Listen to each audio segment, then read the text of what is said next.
Hello. And I wonder if this is working.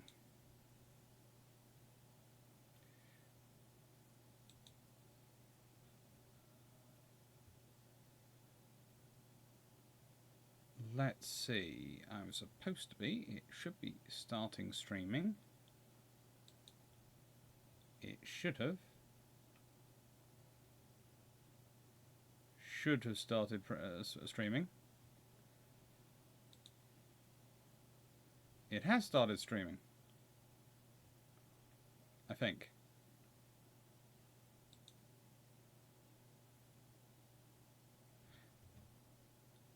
Has. It has. That's good.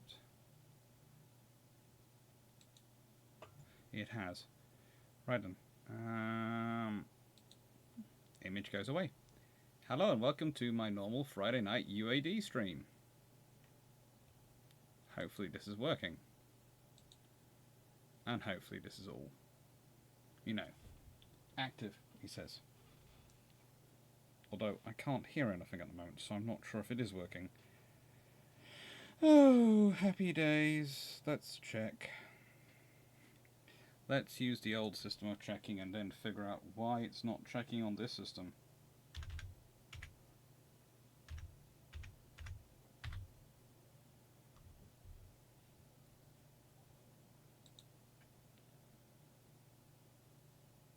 I think it is.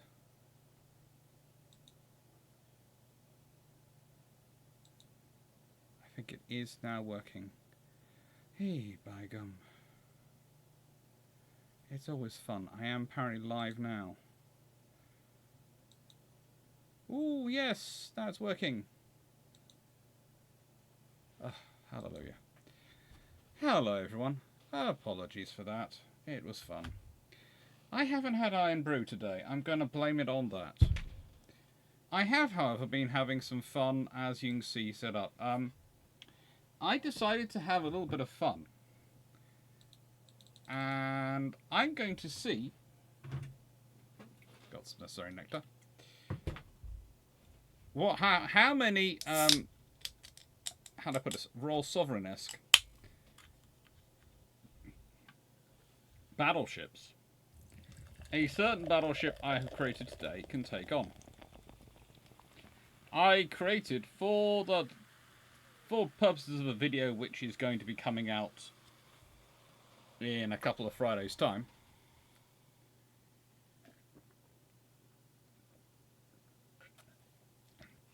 A battleship which can best be described as Chatfield's dream.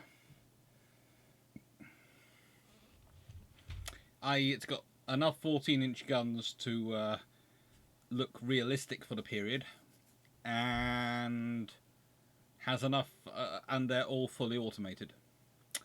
So let's see. We're going to take one British battleship. This is her. She's my Duke of York. And as you can see, she's got her lovely 50mm guns rather than 40mm guns, because you can't get 40s on UA Ultimate Armored Dreadnoughts. She has got... Well, you can get 40s, but you have to muck around with it, and frankly, I can't be bothered. She has got 5.3-inch guns, because I can't get 5.25s, but, you know, hey-ho. She has got 4 triple turrets of those. So each side is a broadside of 12 of those, and 12 14-inch 59 cal. So you can these things have a pretty impressive range. And let's go see what comes up, what beautiful ship they come up with for the opponents.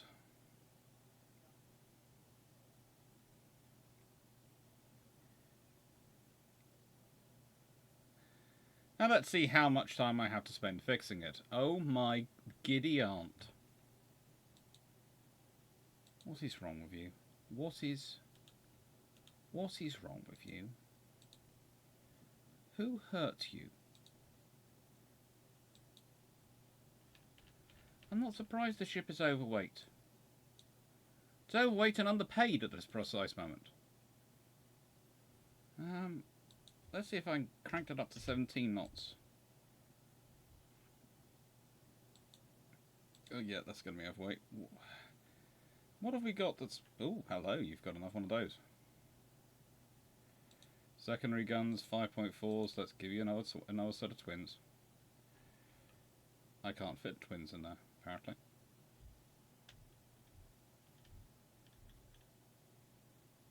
No, I can. No, I can't. No, I can. Ship is overweight. I'm not surprised ship is overweight. Let's make her a little bit fatter. That might help things. Actually, let's make her a whole lot fatter. And see if the draft, a little bit of draft helps. And let's consider the funnels, because we got some tunnel. Oh, we've got some big funnel, big funnel. That's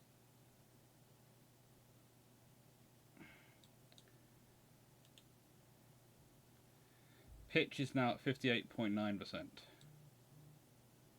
So well, roll's gone up. I don't want roll to go up by that much. What can I do to reduce pitch at this point? Honestly, is there anything I can do to reduce pitch at this point? This ship is royally mucked up. Who designed you?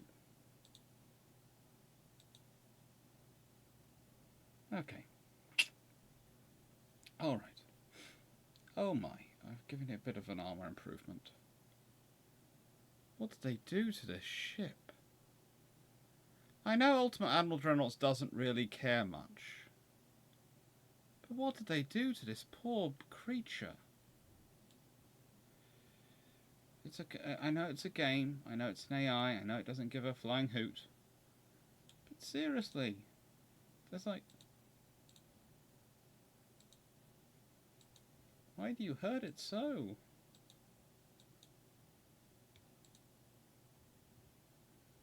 So 5-inch, the casemate guns...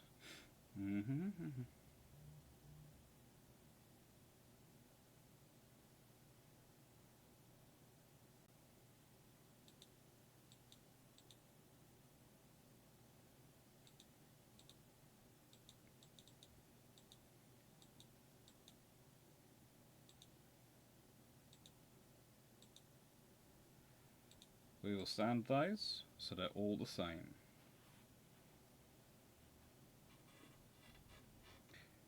This ship is going to be interesting. It's got Citadel armor. It's got armor. I'm surprised at that. Oh, I should not be surprised.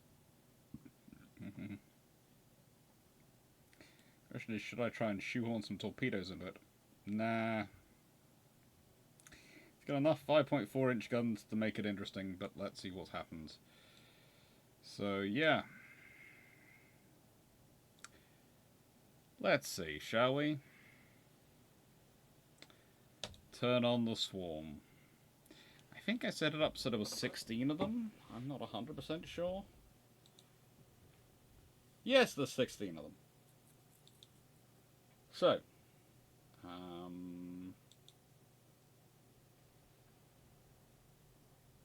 yeah, I did think I would be firing first by a long margin.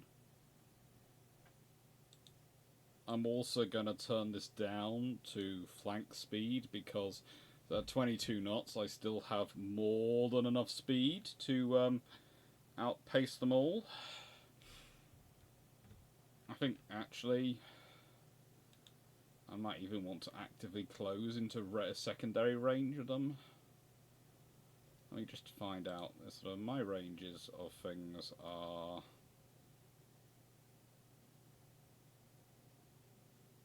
Yeah, my 2 inches at 14 kilometers. My 5.3 inches 22.8 kilometers.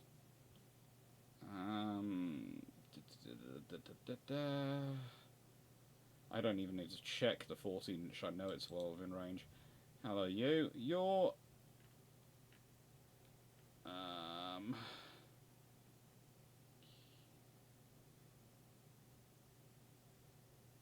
Your 5.4 is out at 6.7, 6.9 kilometers, depending on which gun it is in. And your 13.4 is 14.8 kilometers. Yeah, I can afford to get in secondary range of you. So that's what I'm going to do. This is the naval version of clubbing baby seals. That is the frank option of it. And why am I doing this today? Because, honestly, I have been spending a lot of time with this ship. Because you can see, it's fully automated guns. They are the maximum length I can give them in World of Warships, in Ultimate Adrenals. And therefore, I have been redoing one of my videos today, which came out while I was away, which was a video about what would the effect of long range of modern gun technology have been on warships in World War II. And pretty much, it's this: if you can turn something, if you can turn, you could have made Chatfield's dream. If Britain alone had had the technology, they could have taken Chatfield's 14-inch dream. They could have churned out something with 16, 14-inch guns, probably not worried much about armour, etc., because it'd been engaging at 60, 70 kilometres. At which point, anything that can hit you is not going to care much about armour, so why bother yourself?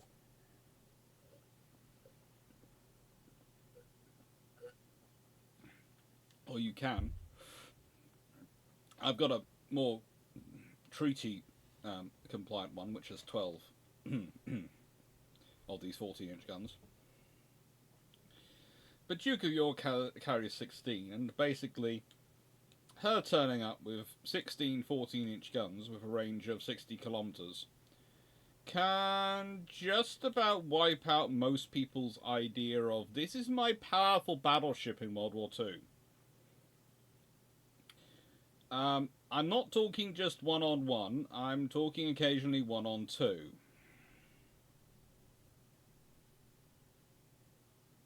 So there already are ships sinking due to... Shall we cross the T? I think we shall.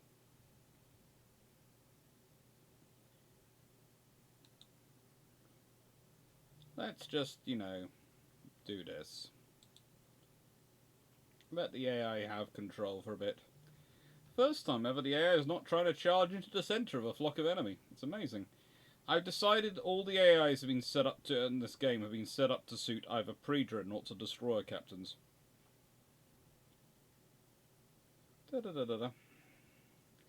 It's, almost disturbingly methodical. But these ships are very much trying to get within 13-inch range of the Duke of York. Trouble is, the Duke of York is keeping right at the edge of their 13-inch range. And more importantly, if she's sensible, will stay out of it entirely. Because she's well within 5.3-inch range, while being, able to, pummel them.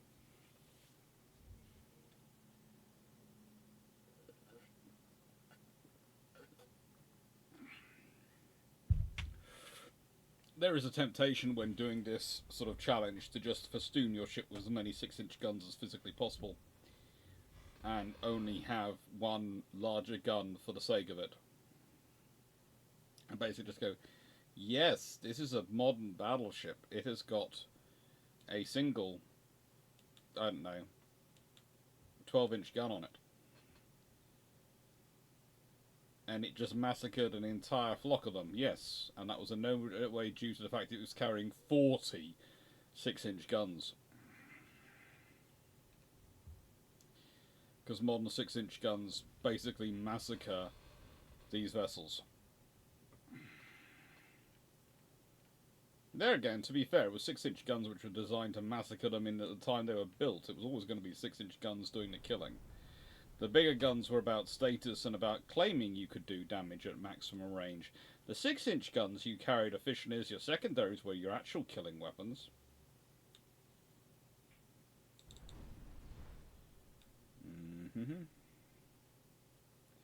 None of you can actually catch me, so there is no point in you chasing me, but it's nice of you to try. I find it quite cute.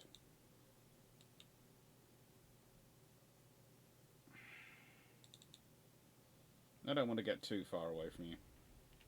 If I get too far away from you, I can't see you so easily and start picking off individual parts of your ships.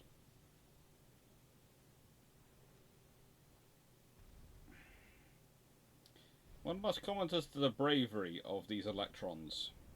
They do not falter.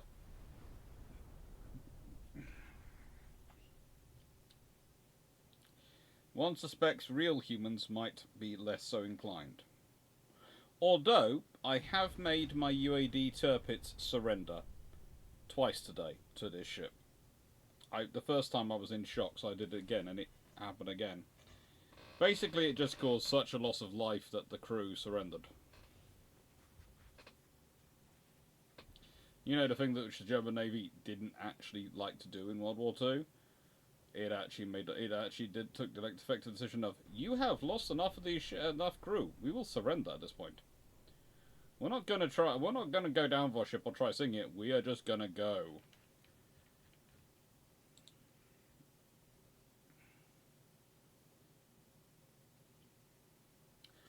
Okay. I'm gonna do something really naughty now. Crank it up to full speed. Let's see if we can run right in front of them.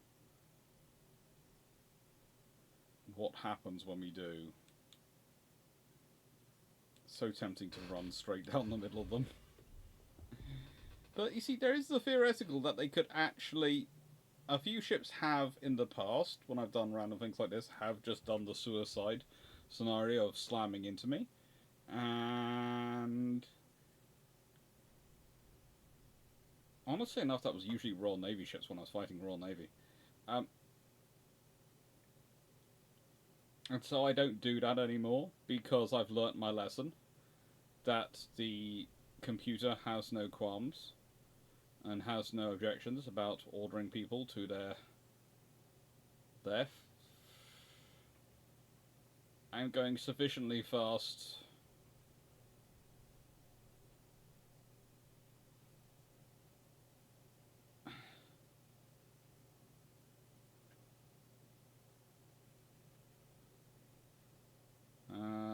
This is not nice of me. I realise it's not nice of me.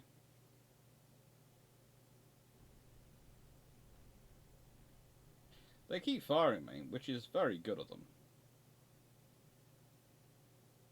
I should be getting into secondary range at a certain point, at which point, you know, they should actually start registering some hits.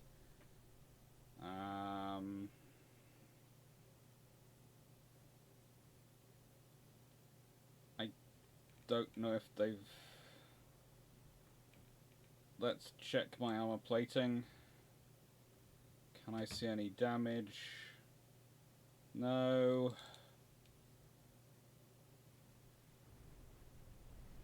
This is cruel. But it does also serve to test the fire control of your design and whether or not you have enough ammunition.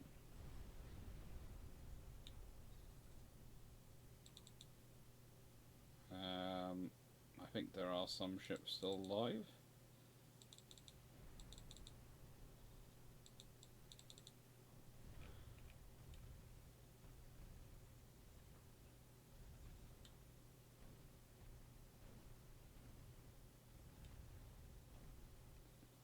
This is very Battle of Tsushima of the German Navy.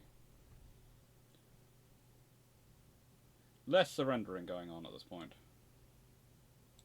Oh, Wertberg, you're still alive. You're sinking. That explains quite a lot. Kaiser! The Kaiser is... she's sunking as well, let's be honest. There is no way that thing is staying afloat any longer. It's gone. Kaiser sinks due to heavy flooding. That doesn't surprise me. Deutschland! Deutschland, you'll be brave, won't you? You will fight to the end.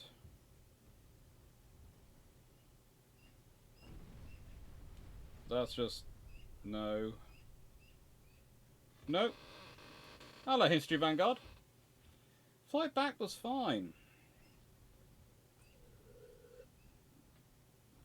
In fact, I have a new request. Can someone please have Qantas sit down with Singapore Airlines and have them discuss the very important concept of how you land aircraft?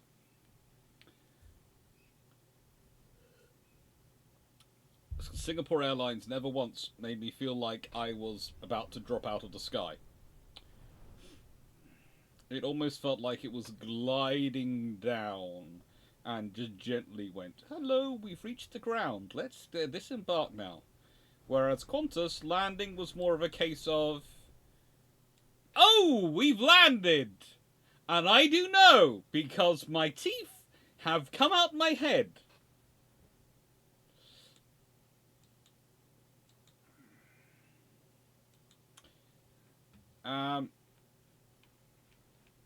I am told you were hit at certain points. They haven't even scratched the paintwork at this point.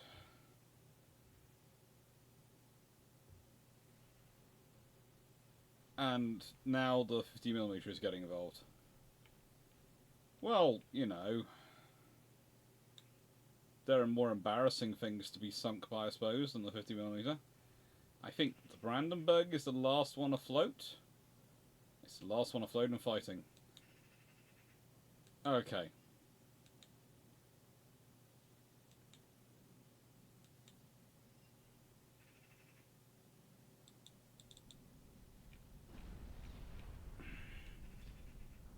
When we say afloat and fighting, we mean in the Ultimate Admiral Dreadnought's version of afloat and fighting, not in anyone else's definition of afloat and fighting. When do you think that they could do the Q&A ship shape? Well, we're going to have a conversation next Friday to sort all this out, and we're going to have a conversation, at least 3 of us, probably tomorrow to sort out, because I'm going to Chalk Valley. So, yeah, it will be soon, but it's getting all 4 of us together, and the trouble is the 4 of us knew the moment we got back we were going to be plunged into dealing with our real world. And in one of the cases, that means they've come back and they're dealing with a world of, oh, we've got our kitchens rebuilt. And so that's rather fun. But, yeah, we'll sort it out. We will get it done. We're going to modify it again. We're going to add another. We're going to make these up to 1900 ships, and we're going to see whether, you know. Yeah, we're going to see if that makes them any better. We're going to see at what point can it no longer take on the theoretical best that of these ships that they are designing in terms of 16. So it's taking on 2 full battle squadrons before him. Whilst this is not being completely unscientific, I have decided to give it 2 full battle squadrons to fight.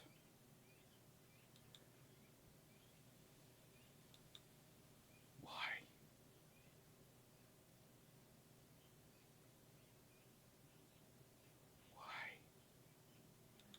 Who hurt you is the only question I'm going to ask this entire time, I think. Who hurt you, you Ultimate Admirals Dreadnought, and what did they do to you to hurt you so? Because someone who is German must have hurt you for you to be doing that.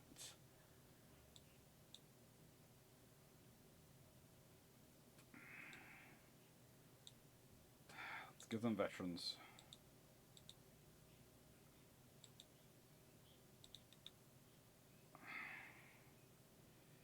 Yeah. Main guns, centerline guns. Let's go to the 13-inch again. Give them the most powerful guns we can give them. Beam. As fast as we can make it.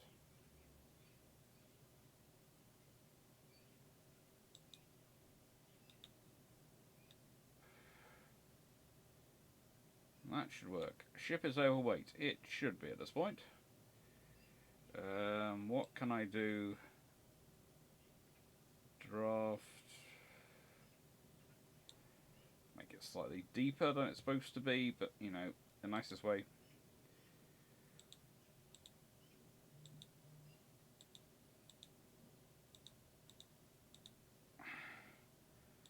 Secondaries are all going to be 6-inch guns if we can fit them. No, we can't fit. Can we fit 5-inch? We can fit 5-inch.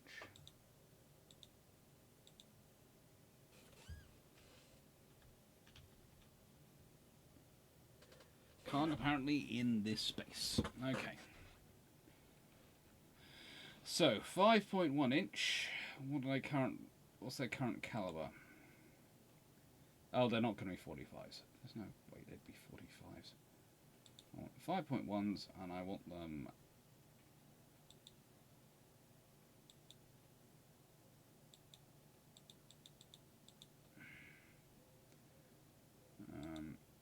Let's go for 41s, yes.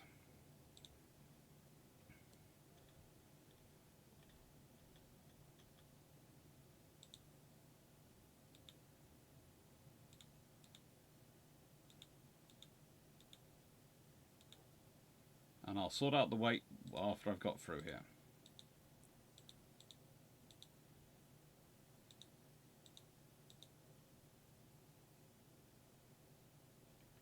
Casemate guns are going to be 5.1s, and they're also going to be negative 10% on the size.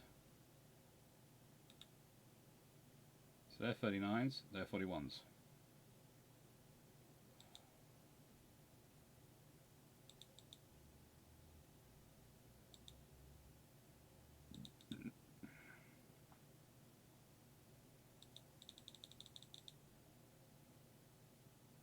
Leave them as 41.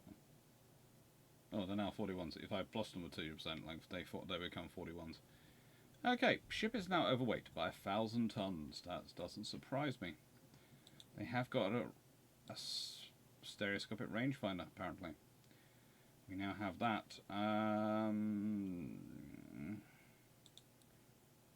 I can give you crop, and that will take you down magically by a lot of armor.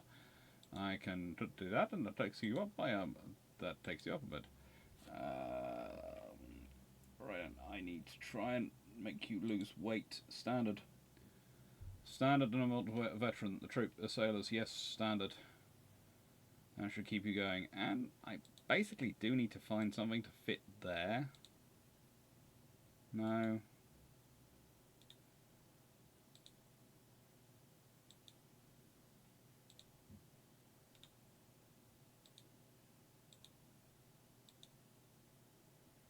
Give you some torpedoes. That takes you a little bit overweight. Mainly from the point of view the torpedoes are never going to help.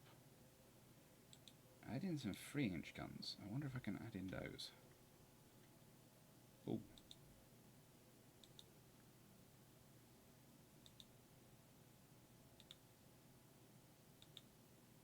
Get rid of that.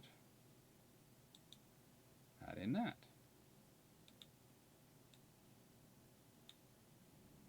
Get rid of that again. I do not like those random guns that keep appearing in random places. I want some extra 3-inch guns. No, I don't. I've got plenty of 3-inch guns now. That should make things interesting. No, I think I will leave 3-inch guns.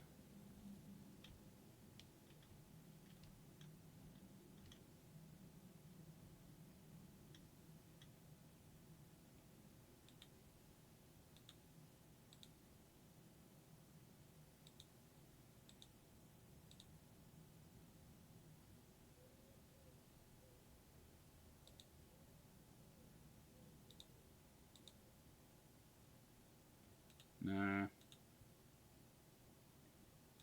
I don't like those 3-inch guns.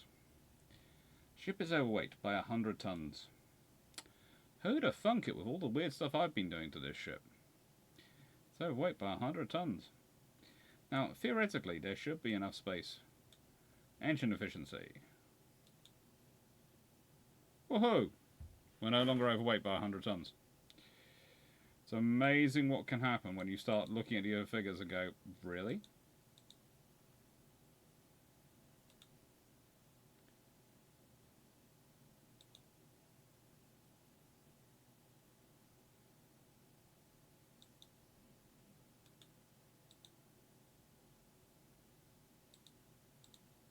It's amazing what can happen when you look at your figures and go, that doesn't add up. So, yeah. Let's launch this and let's see what happens, shall we, this time? Division of Kronprinz. All 4 divisions ready. Both battle squadrons of the German Navy ready. Let's start this battle. Let's put this onto save ammunition, this on a save ammunition because I want to get close.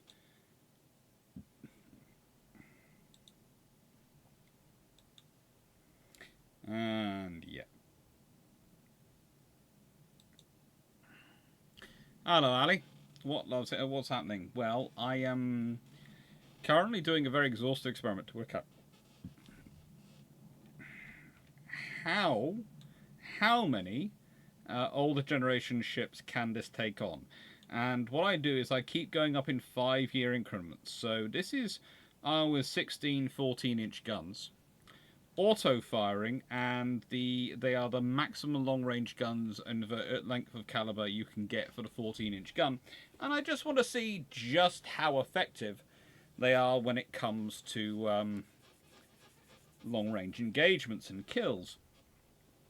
And so to do that, what I'm doing is I am slowly, and I mean slowly, working up the generations of German battleships. I'm currently up to, I think, 1900. I've done 1890 and 1895, and now I am against these from 1900, I think. Yes, 1900 ships. And we're going to see whether I can sink all 16 of them before they sink me. The actual question, of course, is not just will I sink all 16 of them before they sink me, but will I actually run out of ammunition before sinking all of them? That is a very real possibility.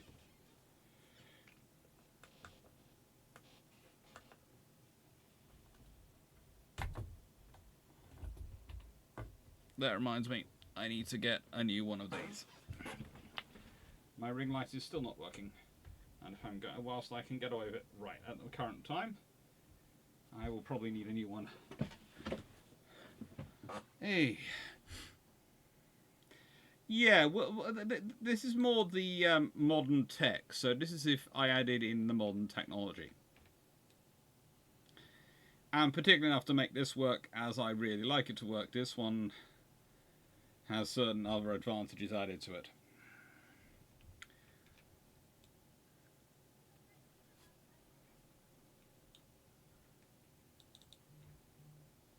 So let's go see.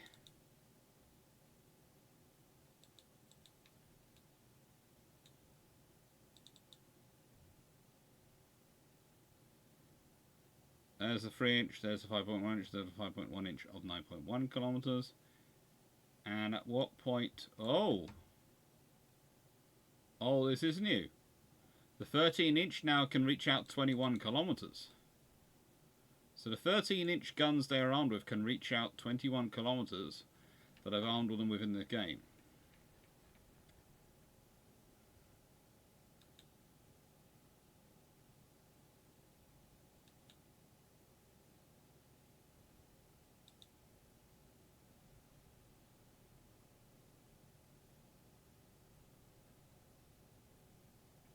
Which is about the same range as my 5.3-inch guns, which are my major killing weapons in many ways for these engagements.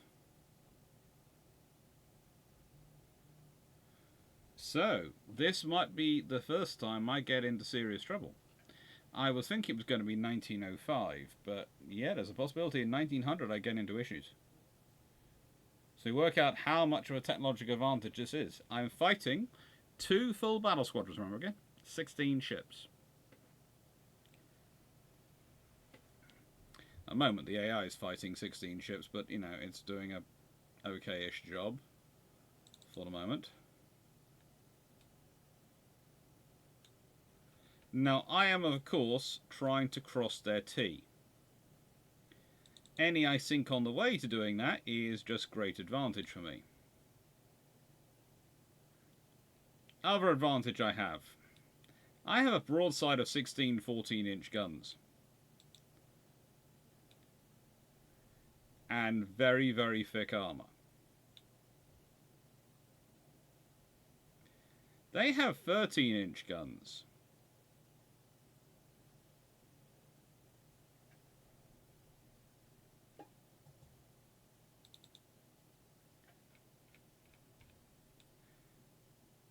Yeah, that's gone.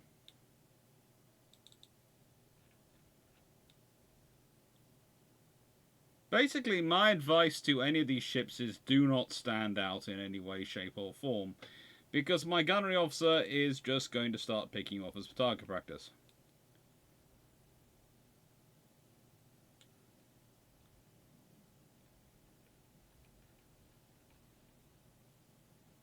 Yeah, 1905 is going to be interesting.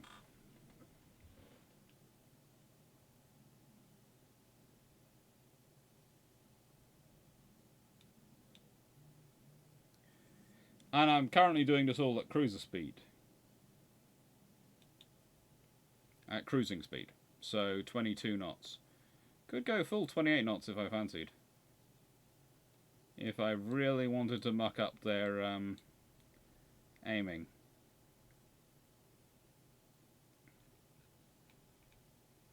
Notice I say their aiming, not mine so much. I'm now in 2-inch for gun range, and the fact that my 2-inch gun is actually having a actual impact on my opponents is worrying me on a level. I add them in because of realism and historical accuracy, not because I actually intend to use them in battle. My view is, in any scenario, if my 2-inch guns are getting involved, I have failed somehow. Even in this scenario, I am seriously questioning the wisdom of the 2-inch guns getting involved.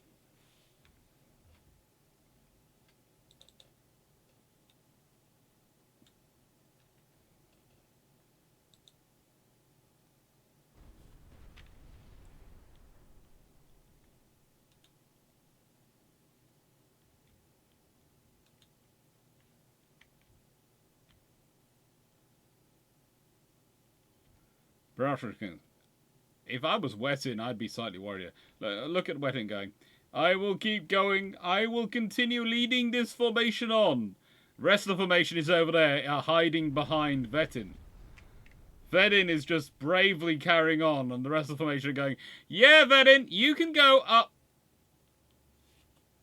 You can do that position. And the Duke of York is carrying on, going, la-di-da-di-da-di-da-di-da. This would only be worse if this was happening at night. The only thing that would make this worse is if it was happening at night, because then none of them would be able to hit me, and I would be just cruelly smashing them down.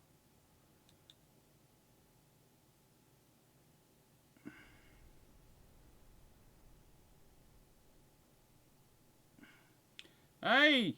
I've got a partial penetration. They actually managed to but I've sunk the turrets. Okay. That's good.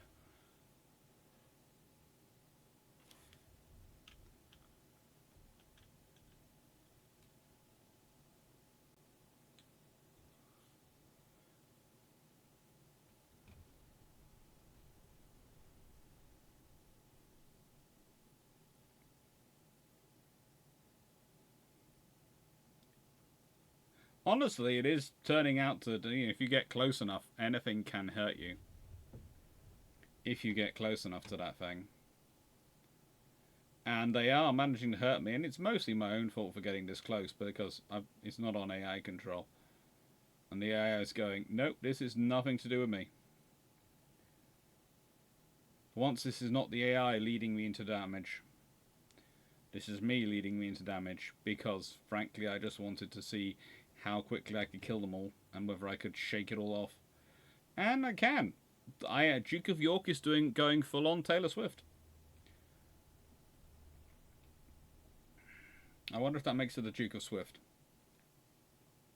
Or Taylor York. Taylor York sounds a bit better than Duke of Swift. Let's be honest.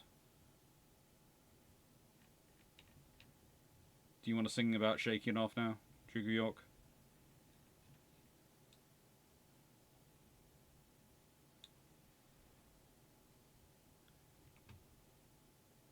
Oh, they are turning. I am shaping their maneuvers because they are doing this all to try and avoid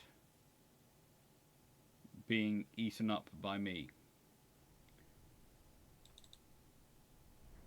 Literally, these ships are... I think Kaiser Barbarossa is about to go. Westphalen's doing okay. Basically, I think what I'm doing is I'm using my 14-inch guns to engage one group, my 5-inch guns to engage another group, and I'm fairly certain the 2-inch guns are engaging a third group. And the fact that 2-inch guns are doing that, and I'm confident of doing that solo, worries me on several levels.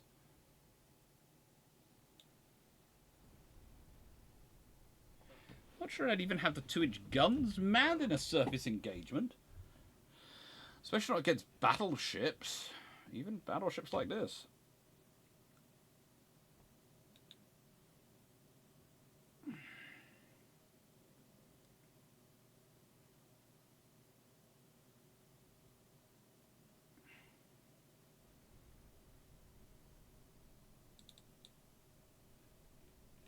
Yeah, Gneisenau's gone. Doesn't take long for them to for a ship to actually earn the ire of my gunnery officer for it to actually be sunk.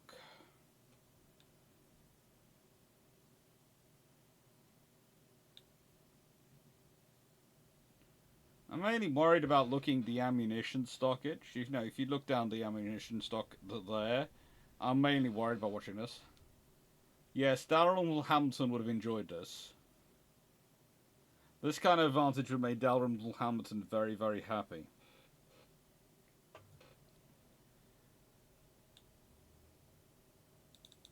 For some reason, I'm engaging the Vetin over here. Finally deciding the Wetin should finally actually die, I think. There's the Kaiser Barbarossa here, which is just basically going, I am in this fight! I am in this fight! Honestly, I'm in this fight, and there are... Oh, the Crown Prince. Yeah, there's this group which was sailing over here going, we were honestly part of this fight as well. We were not trying to keep as far away from it as possible. Yeah, if he was rolling in his... He would not be rolling in his grave. If he was rolling in his grave, he'd go rolling at turbine speeds. We're using it for powering the nation.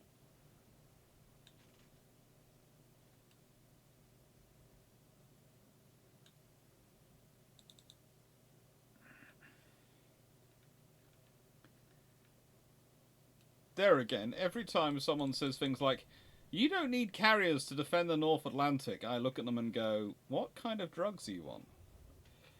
Are they good ones? Sorry, there's been a lot, for those who don't know in the UK, there's been a lot of defence debate recently. And it's very quickly how quickly people can turn bad decision making in one force in the British Army, one section of British Defence Forces, in force, in this case the Army, into we should scrap this section of Navy or the Air Force. So not a case of go. So we have 3 badly funded armed forces, all of which are short of funds. And the thing is, your idea is, let's start robbing Peter, who's already crying and hobbling along on one leg and with a crutch, etc., because of lack of being able to pay for the appropriate medical care. And you want to do that to try and put Paul so they can be elevated up to that level because they are crawling along the floor. For similar reasons. That's not sensible. Okay? It's just not. And the thing is, the moment I see someone go, oh, we need to go, the aircraft carriers are the white elephants. No, they're not. The aircraft carriers are not the white elephants of British defence procurement. There have been a few white elephants over the years, but the aircraft carriers aren't it. Okay, would I have gone with every single decision? No. And would I have bought 3? Yes. Would I have scrapped Sea Harrier? No. It would be making far more sense, they'd be far more viable, and we could be slowly transitioning to F-35 as it becomes available, instead of going through a period of having a very small air groups. I think that's the last of them. But the thing is, that doesn't mean you get rid of it. That means you have to learn from the mistakes and go, right then. Let's not make this mistake again, shall we? Let's not make it again. It's not sensible. It's just not.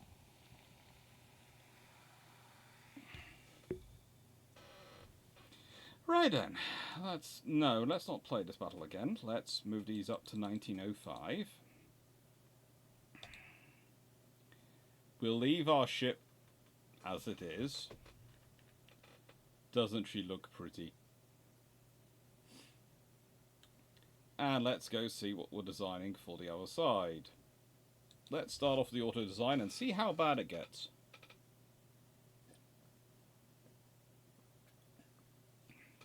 It's 1905. They've given us a dreadnought.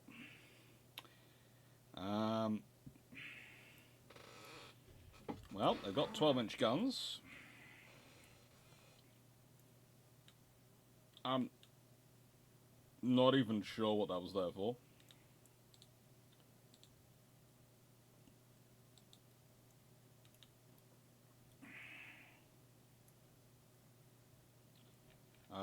My suggestion is the beam needs to be fatter if you're going to have wing turrets.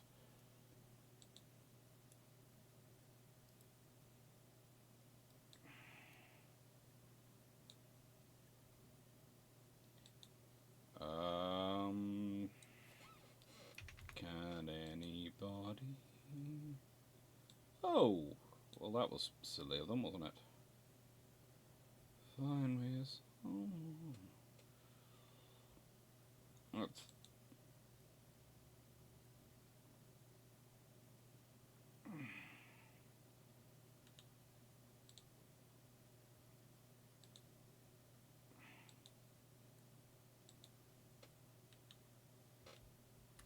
engine efficiency now, yeah.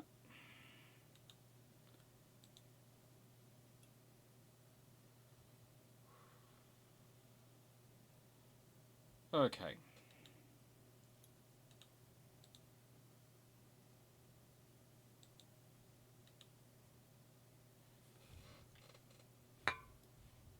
So, theoretically, on the real design of this ship,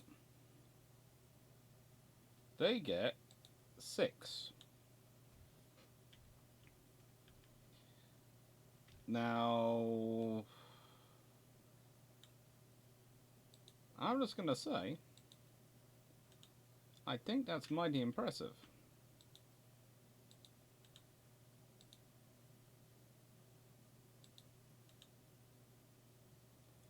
I'm also going to say, I'm going to be rearranging all these secondaries.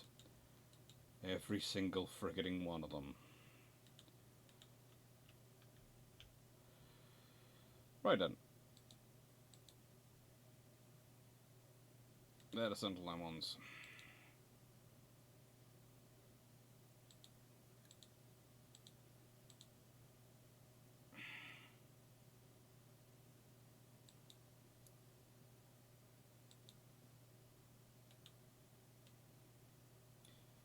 Okay, this is now looking somewhat historically accurate.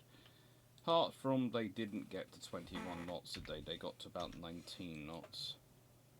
Some guns have a poor sectors of fire. Which guns have a poor sectors of fire? Because it isn't any one of the ones I've placed, so gonna guess it's some. I'm gonna guess there's a gun somewhere still surviving which the computer placed. I'm just going to go with that as my standard belief in this precise time.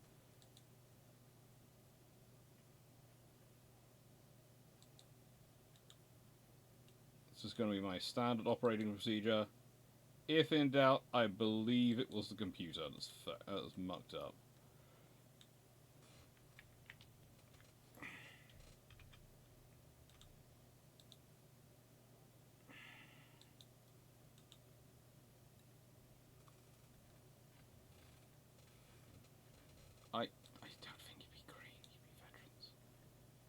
Okay. Let's go. Yeah, they've got the crop for armor. They've got a 14-inch belt. 14 inches of belt armor. No government listens to institutional memory and knowledge until it needs to. You know, we can all dream of that, but they don't.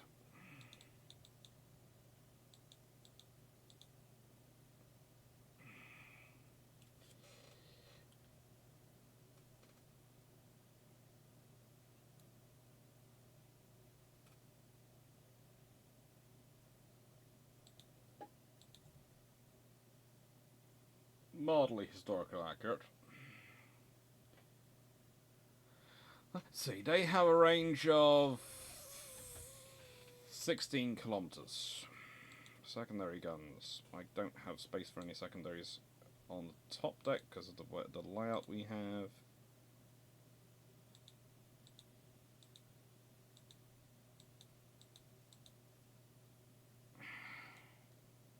It's going to be a lot of 6-inch guns.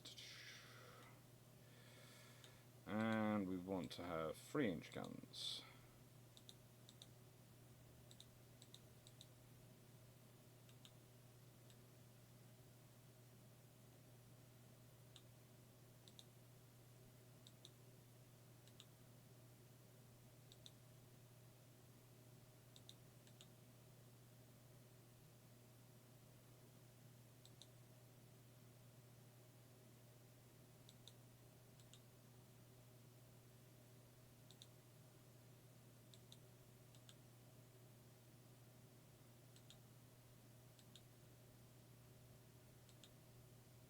Now,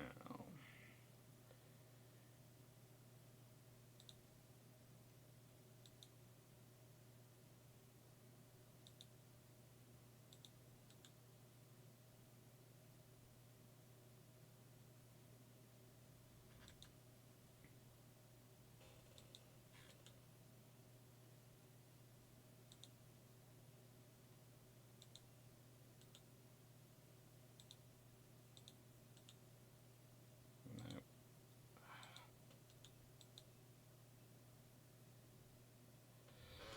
Right then. The question is, do we think 16 on 60? I don't think 2 full bottle squadrons of dreadnoughts. I'm going to actually be sensible. I'm going to reduce this down to 1 full squadron of dreadnoughts. And we'll see how it goes. Hi, guys, on 14.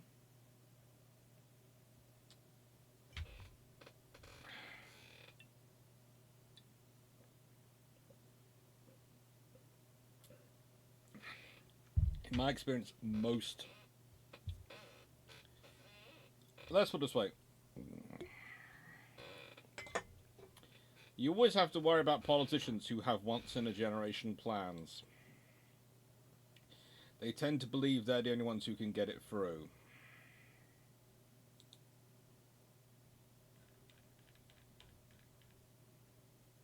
Oh, they've lost my design, haven't they?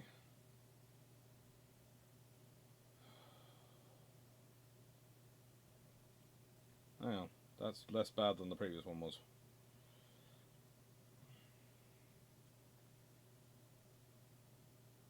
Shall we accept that as an option? Even though engine efficiency is absolutely atrocious. And they've for some reason got a 12.7-inch gun from somewhere. And let's see, that's a long funnel number 3. Which is 17 funnel capacity, but if I put in 2 long funnels number 2s. Oh.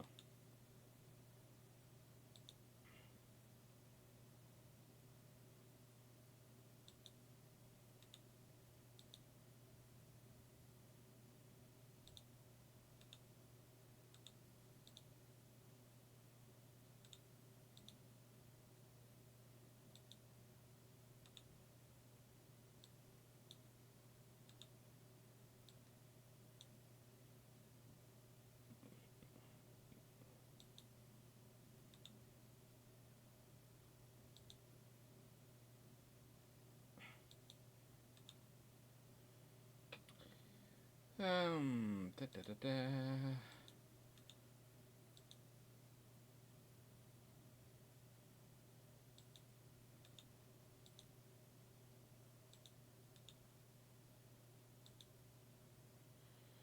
Yeah, I tend to not trust anyone who says they've got a once-in-a-generation plan on point of principle.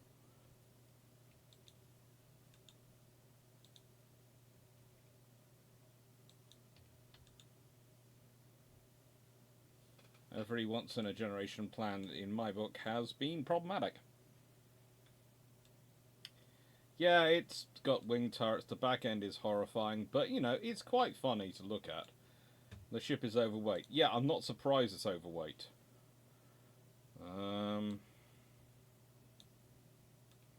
Let's see how that works for you, know. That has got rid of some of your rolling issues.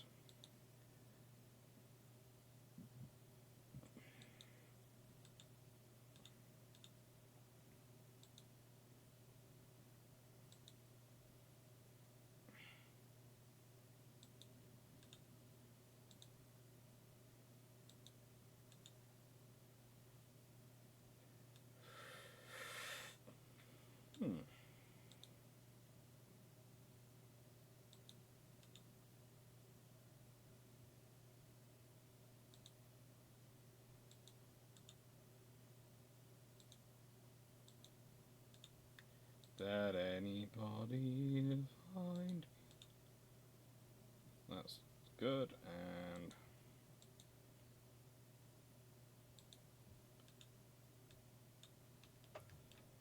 what do we think of that?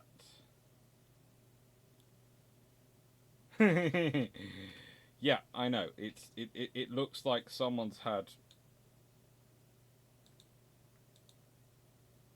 a very weird experience. But in my defense,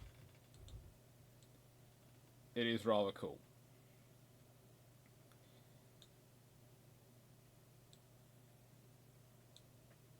And in everyone else's defense, it's just looks.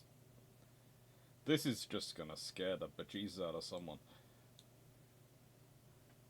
Frankly, it's scaring the bejesus out of me, and I don't only have to fight it in digital form. Yeah. 19. And that's about right. Oh, yeah. That's just looking. That's something. That is definitely something. I'm not sure what that is, but that is something.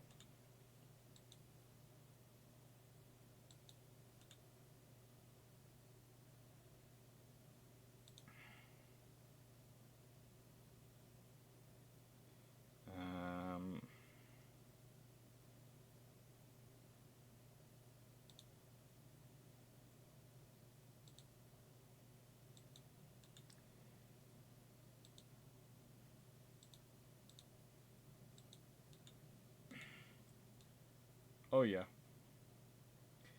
Yeah, that is now looking perfecto. I need to do something about the weight.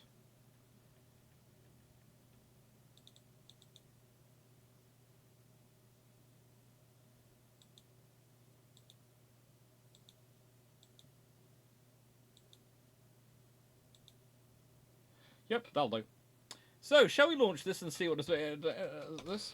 I was going to say Braverman is being incredibly courageous.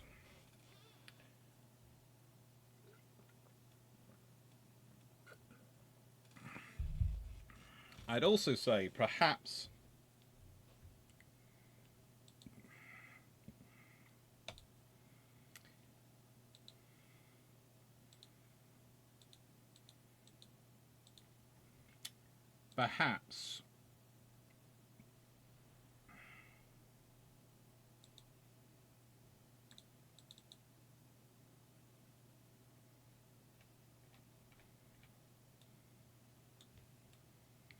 there are 8 of these hunting our brave Duke of York.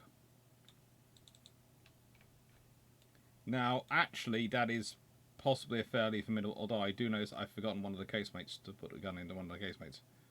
And I'll put a casemate in this gun. Not going to worry about it for this time, but I am annoyed with it.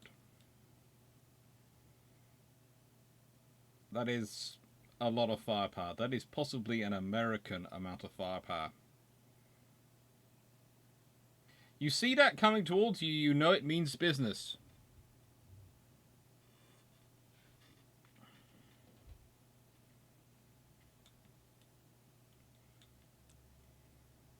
Honestly, you see that going away from you, you don't think, I don't want to follow that. You know, you see that going away from you, you think, I've got better things to do in my time than follow that. And from the side, it just looks like someone went, so guns? And another person went, yeah. And at no point did they ask just how many guns. Alternatively, was this a cruiser or a battleship? They just thought, we'll have all the guns.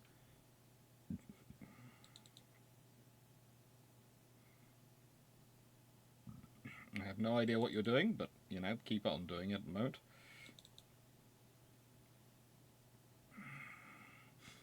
They have formed a star position. The question is, will I run out of ammunition before I run out of ships?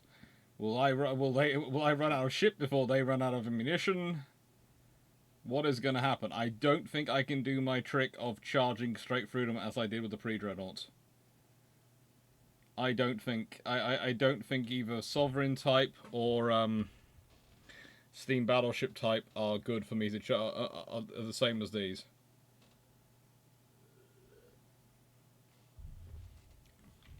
So the most advanced battleship you can build pretty much with 14-inch guns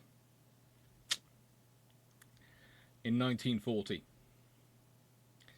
can probably be beaten by 8 1905 dreadnoughts.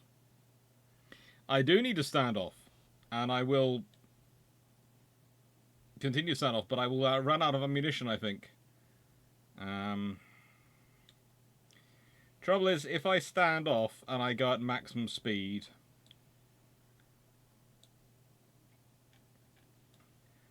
I lose accuracy. And ideally, whilst I have got a 60-kilometer range,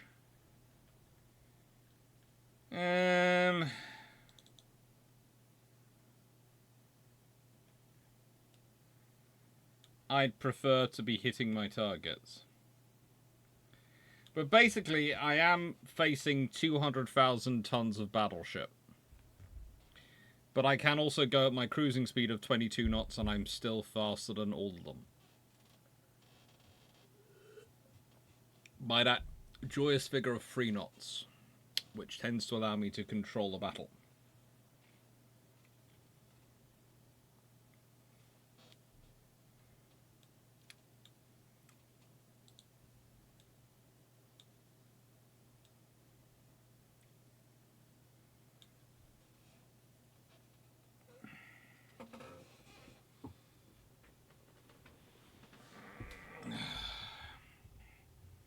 They are, one could argue, slightly over-armoured and armed.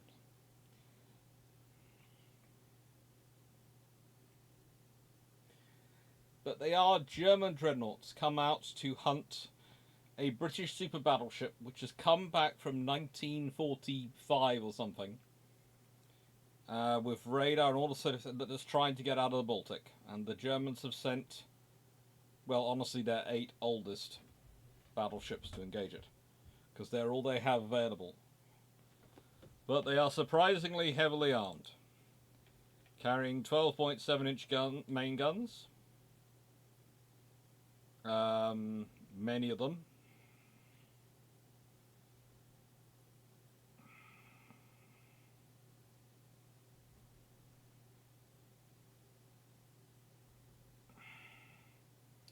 Many of them.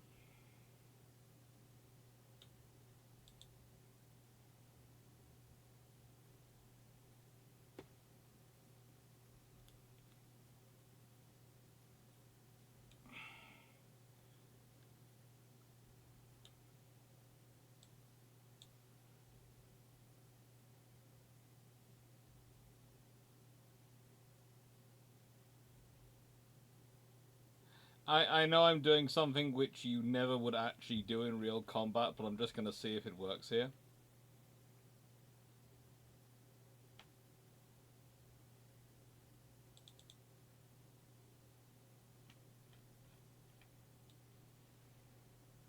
Yeah, I'm basically almost treating this as a shore bombardment.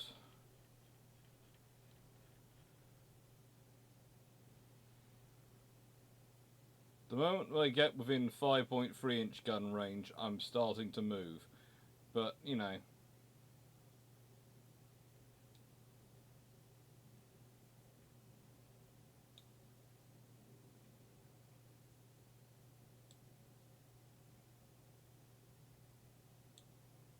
Until that point.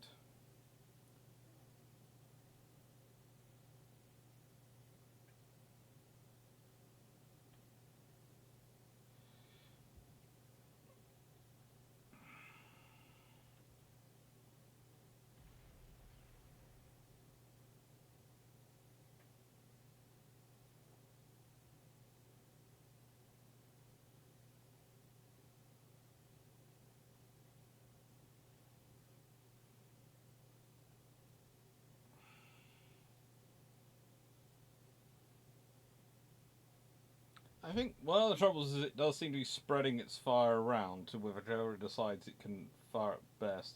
It's almost dividing fire instead of. I think it's almost using individual turrets to engage individual targets. I think it is doing that. I think it is trying to divide its fire. Yeah, it's doing each gun is engaging a different target. I think I will run out of ammunition before they run out of ships. Although that's looking seriously wonky. There's something wrong with that ship. I haven't sunk a single one of them yet.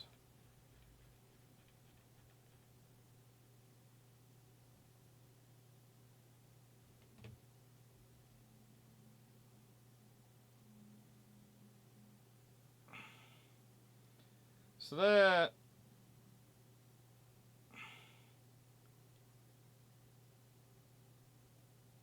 That can go reach 16 kilometers, right? Apparently. So. Yeah, I can definitely keep within 5.3-inch gun range of them and not worry about them engaging me. I could probably reduce the range down a bit.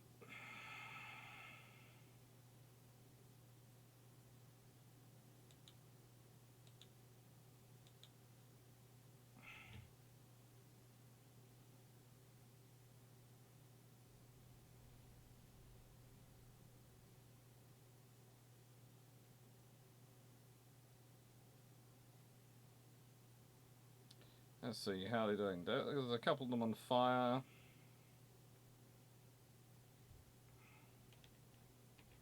The advantage of the gun tech is really kind of good. But again, it's having enough shells to actually do the level of damage. I think that's where it's going to run out.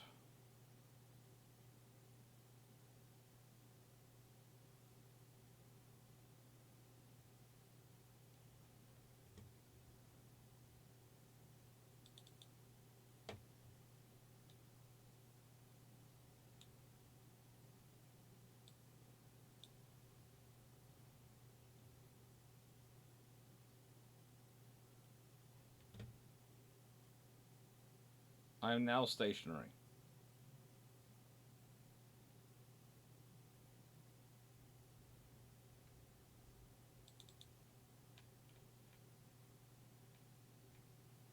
I think Barden might be about to go. The other problem for them is they don't fire as often. And because of the ranges I'm gauging at. They have full magazines when they get hit, whereas I have depleted magazines. Will someone please stick Barden... See, the thing is, this is the point at which they should have concentrated on Barden instead of firing on something else, and could have finished off Barden while I was still doing damage control. and said they're firing ineffectively at William the Gross. Oh no, they have now sunk. I think they've sunk Baden. Let's be honest. Baden is pretty much gone. And I am stood still.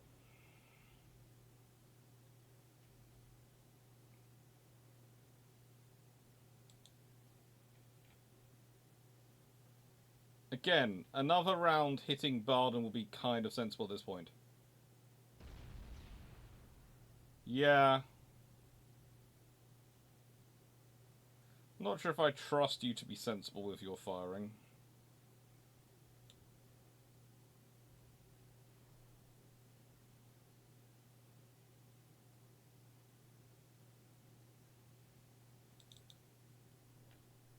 I think Wilhelm de Gross is being the target of 5.3 engagement.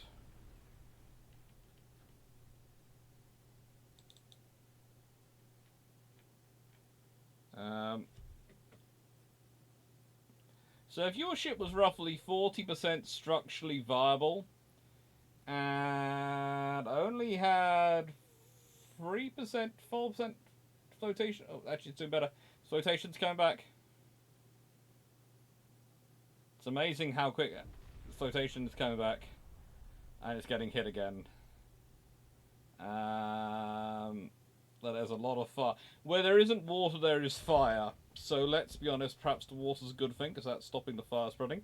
Let's be honest, the fire could be a good thing, because that might be fusing doors, hot solids, so that they can't...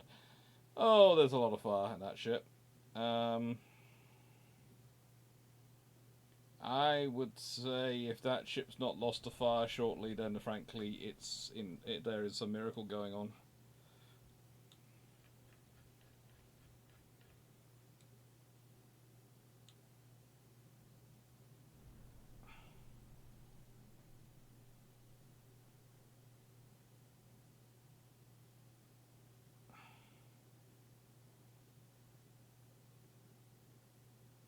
And yes, I have stopped Hell Alliance, and the trip was lovely. The trip was a lot of good history and a lot of interesting stuff. I think we have found the breaking point for this test. I think next time we might try to test with a 16-inch gunship.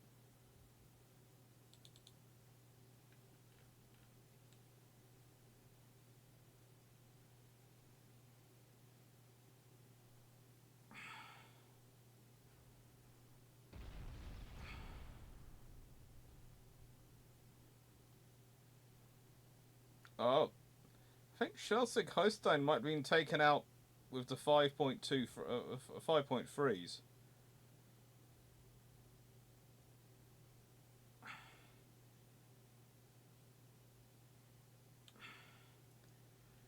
There is a good chance that she has literally been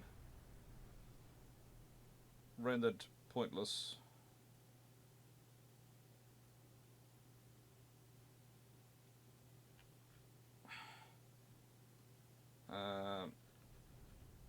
I think there might have been Schleswig-Holstein still afloat. Let's see, there's 2, there's 4, there's 6, there's... The button is still moving! Okay, here is the thing. Explain to me how a ship in this condition is currently managing to keep up with anything. I mean, literally.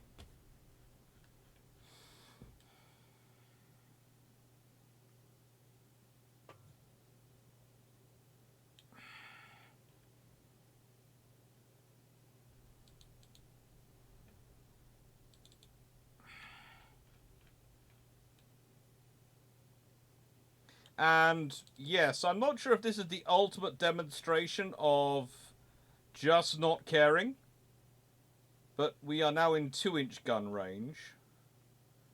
I have still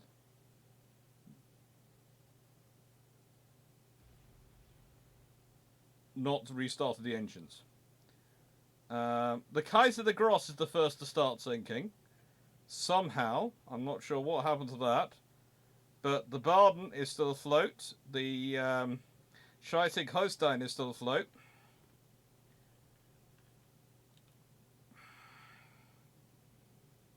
There is the possibility we do manage to end up sinking all of them thanks to 2-inch gunfire.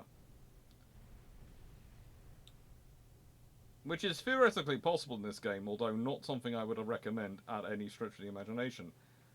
Barden has finally gone, I think also possibly thanks to 5.3-inch fire more than anything else. Do you think they've noticed now finally that I am not moving?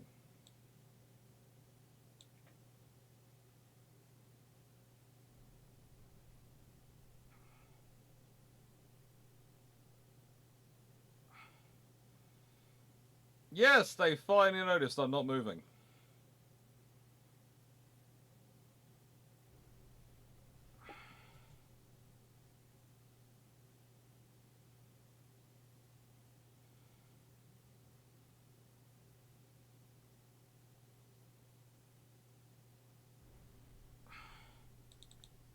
And the vessel which noticed I wasn't moving, the Wiesbach, well, she is suffering for her knowledge. She is suffering for her alertness.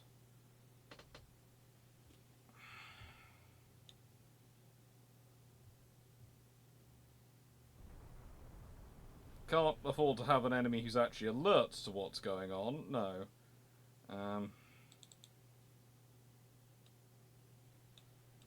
Not as if any of them actually did me any damage.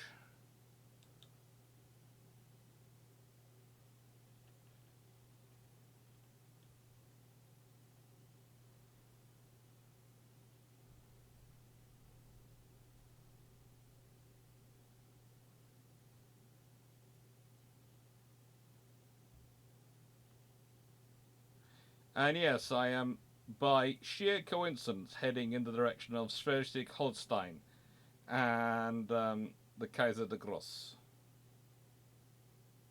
Oh, is that Wilhelm de Gross? Which one is sitting behind it? Kaiser Wilhelm de Gross, yes. The Kaiser de Gross is also sinking. Oh well. I think.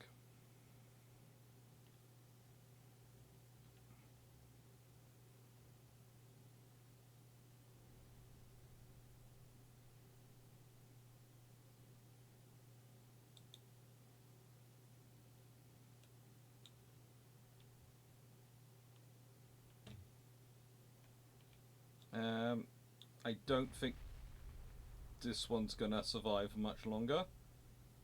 I think the main trouble for this one is it's got just enough armor. They have just enough armor to make sure the armor piercing is actually worthwhile firing.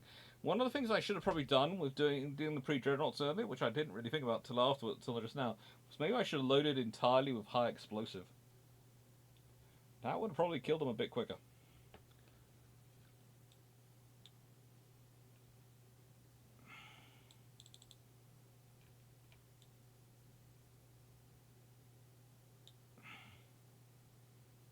Because, oh, I've used up all my high explosive 5.3-inch ammo. All of that has been used up.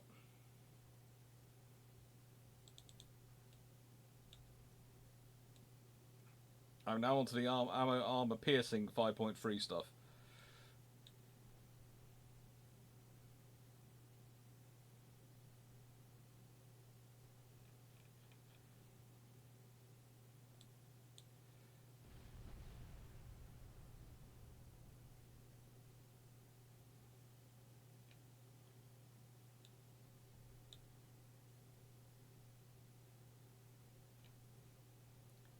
And yes, I have just gone up to 27 knots to make sure they just can't, in any way, shape or form, feel part of this battle.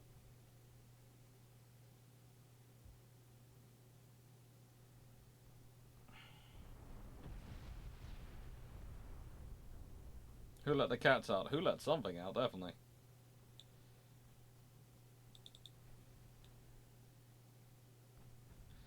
Actually, at this point, I am worried about running out of ammunition before I run out of enemies. There goes Schleswig-Holstein. That was rather spectacular. And now the Kaiser Wilhelm the Gross. I think Wheelerback was... Oh, Wheelerback is still afloat. Well, I will go back to Wheelerback.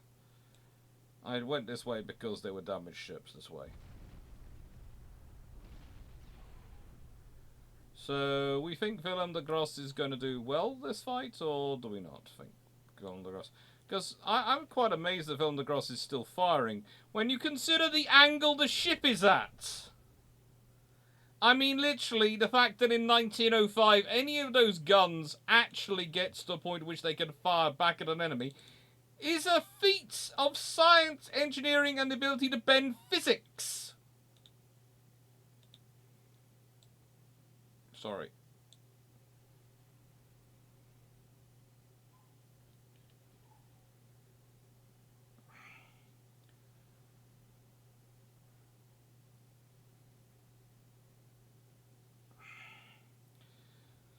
So, by my counting, the enemy is down by about 4. Schleswig-Holstein is both managing to be on fire everywhere and under the water, and that's the graphic is getting both more accurate and more disturbing by the day. But you can see the oil and everything leaking out of the ship on fire. That's actually pretty accurate. So that's one of the reasons why people get annoyed when people make jokes about Pearl Harbor and things like that, because that's not really in good taste. You know, people boiling alive is never something you make a joke about.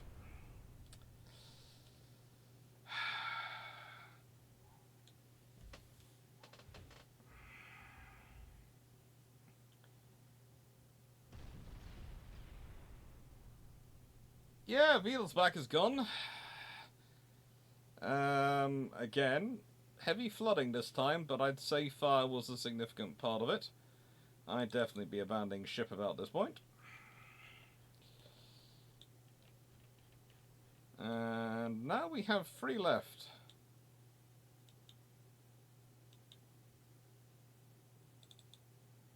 And we appear to be concentrating on the Koenig Albert.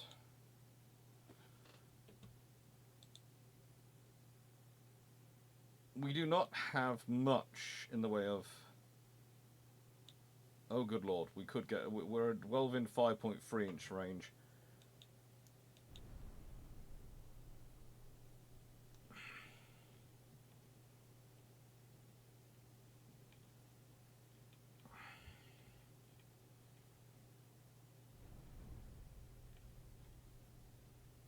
Yep, that's just not...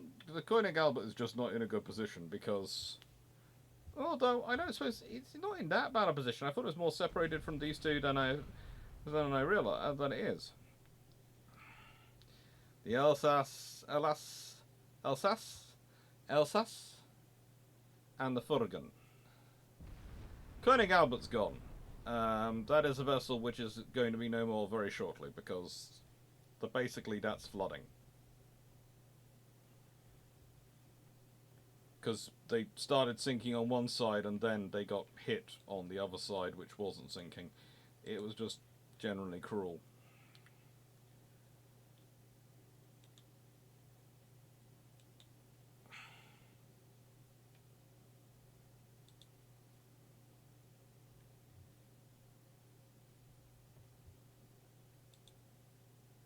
The 2-inch guns are now involved.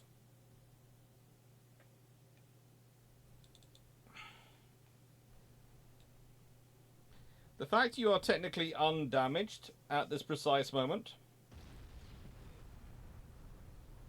Oh, good lord, I'm not sure what happened there, but that was not good for you. This now looks like you've turned yourself into some sort of death ride, which is definitely not a good position to be in.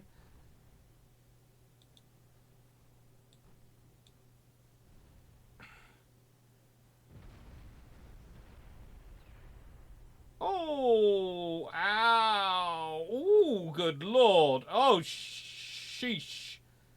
I think that was...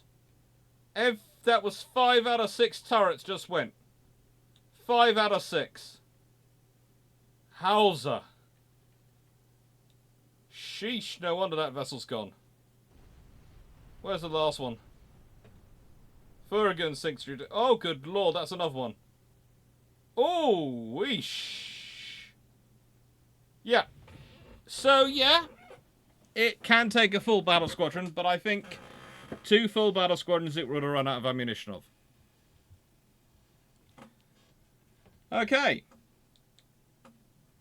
No. We shall do in the efforts of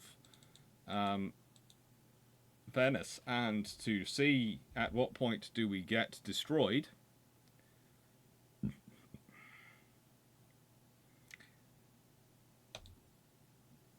We will go to.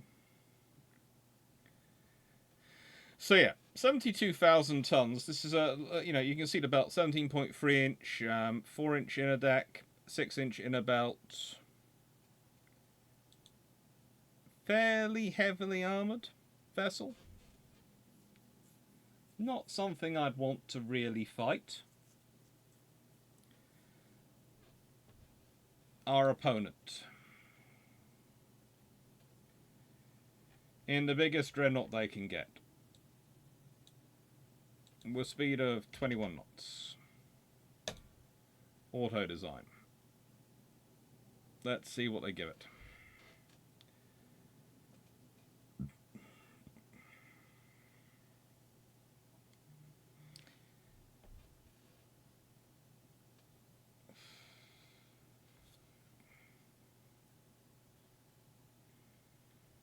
How has it got to a full weight of 75%?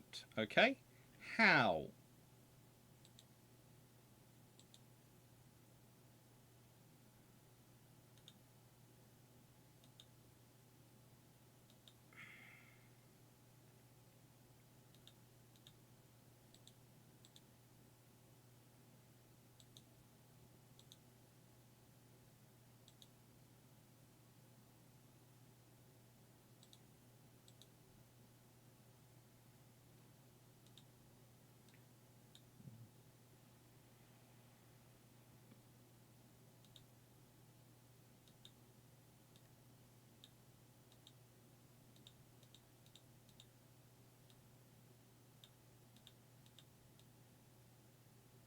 Right then, I do not object to 8-inch guns. As you know, I was just enjoying having some. Engine efficiency, 260.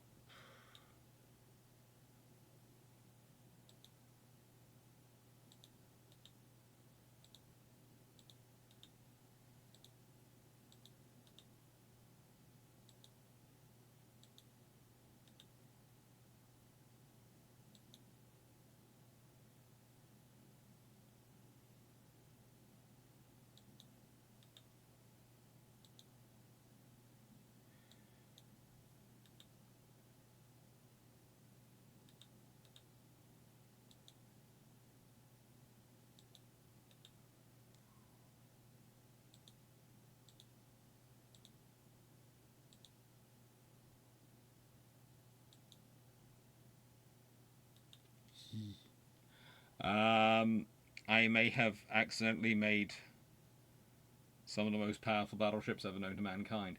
We'll see what happens. If I can take the beam out to that, can I fit them?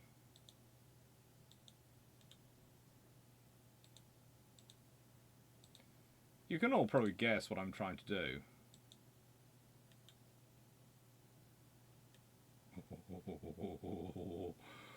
Ooh, yeah. Exactly how much firepower can I stick on this ship?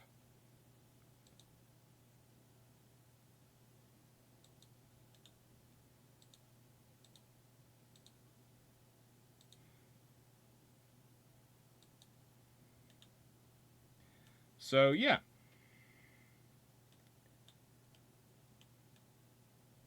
What does this design make you all think of?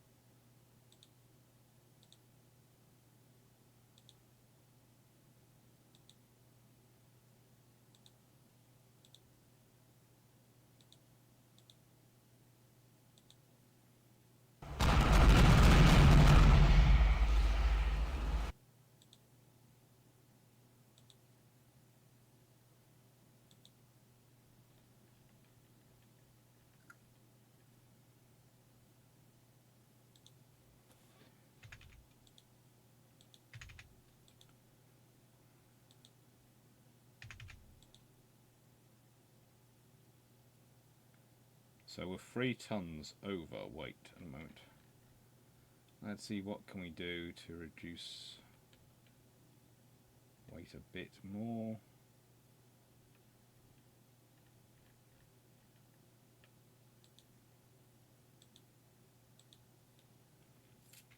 There we go. No secondaries. Thank you, Lion. I see you've been subscribed to us. Thank you. Yes, someone did give the government a good deal on turrets.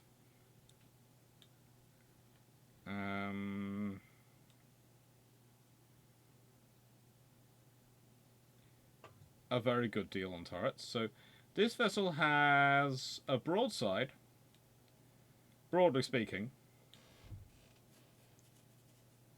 of 16 guns.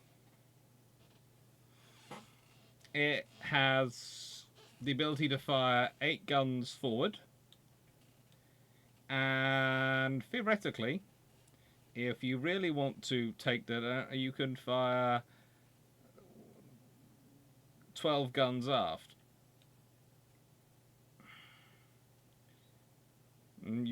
Anyone attacking from the rear is just going to have a nasty surprise. Honestly, anyone attacking from the rear is going to just have a very, very nasty surprise. There are honestly portions of the ship where you can get fired on by a lot of guns. A lot of guns. So, casemate guns. 8.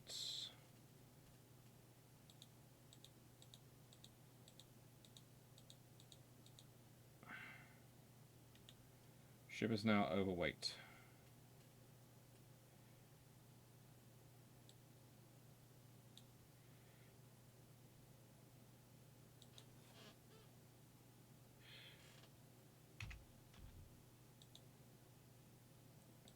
Honestly, I'm trying to think what I think the Germans would do if they could get their hands on. I do not know how, in any way, shape, or form, this is heavy for weight offset 53 point. How is the 4 the heavy the 4 part the heavy part? In any way, shape, or form, how is the 4 of the ship the heavy part?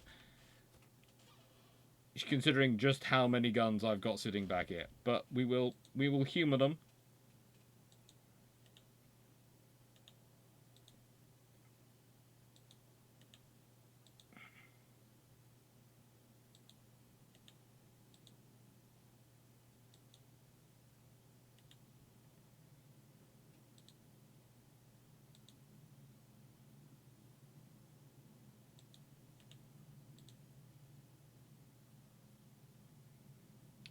And centerline guns.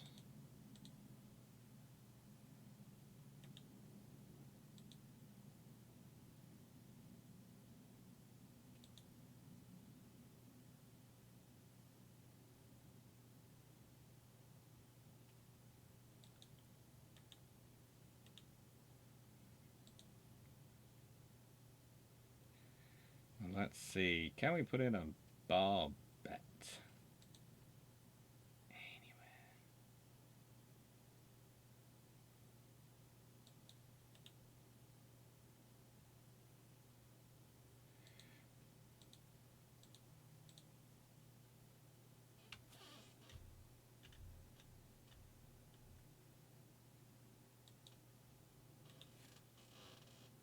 There we go. Ship is overweight. You don't say. If we're being pragmatic, we delete this. And then we use that weight to add in a load of secondaries. 4-weight offset.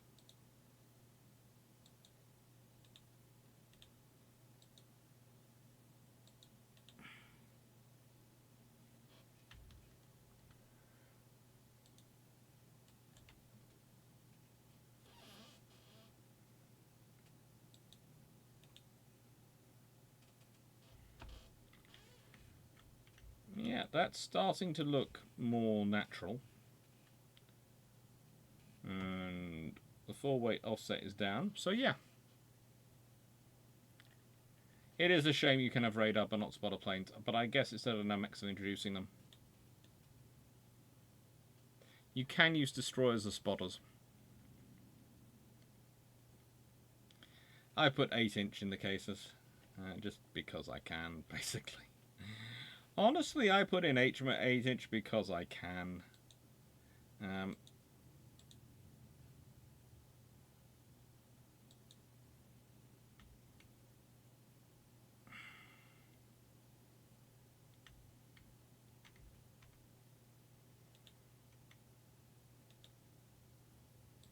Let's see if I can get some 8-inch to add in up here. Oh, I can. Oh, good. So, you know, just in case she needs anything more, she does have some extra 8-inch guns. Tool barbette for medium caliber guns.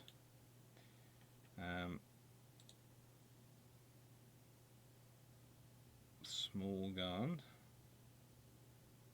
I need a medium gun barbette. I wonder if I can stick one of these in here. And secondary guns. 8-inch.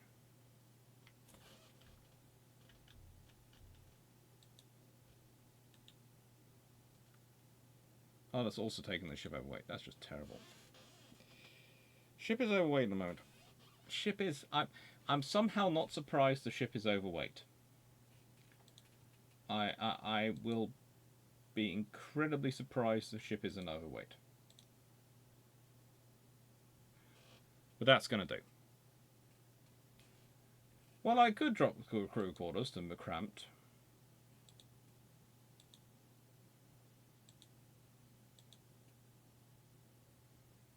I could do. Let's launch it and see what happens, shall we?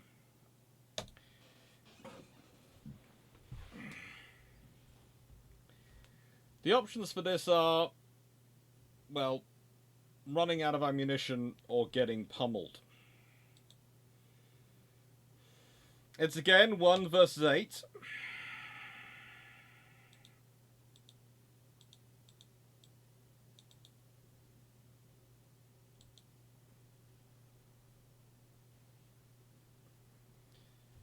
And Duke of York will start to get a start by firing. They didn't have much subdivision. No, they didn't have much subdivision. That could make enough difference to things.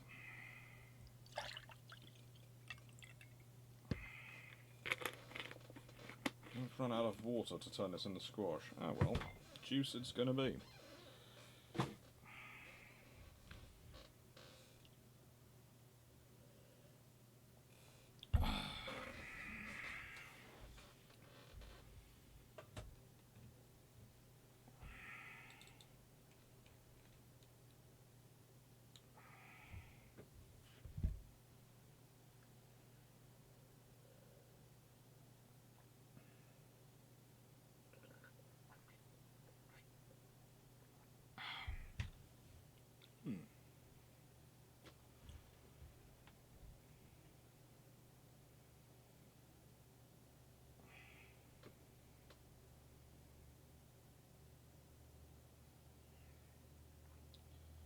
Ouch.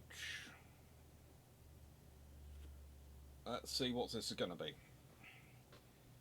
So the point I'm trying to make is that the technology of ships changes over time, but there are big gaps. But this is theoretically the most modern warship you can build in this game, which is theoretically 1950s tech. How well can it do? We're now up against 1910s tech, so technically 40 years prior to it. In realistic terms. Can it deal with... Is one of these equivalent to an entire squadron of these?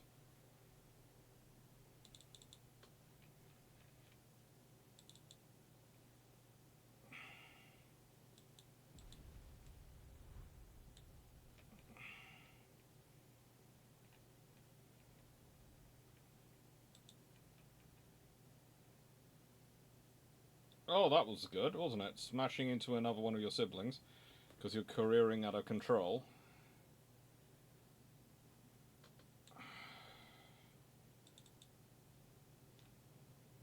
So their range of their 8-inch is roughly 11 kilometers. And of their 13-inch is 24.3 kilometers. So this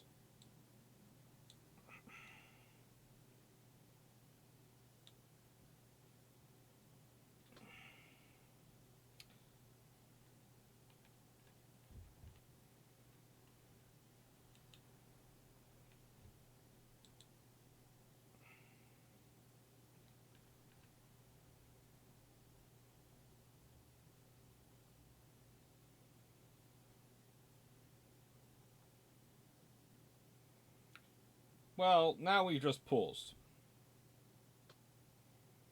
We have done the same trick again. I'm not sure if it's a sensible trick to do. I don't think you'd ever do it in the real ocean.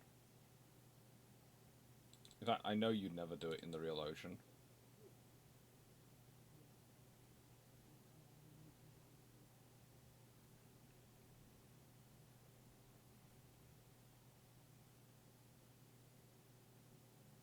But if you consider their realistic range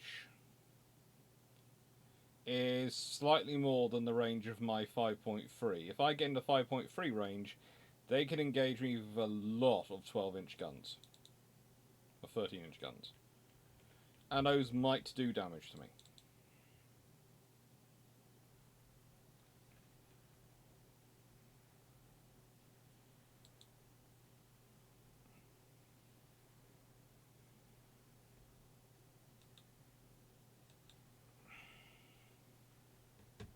Might do damage to me, being the operative word.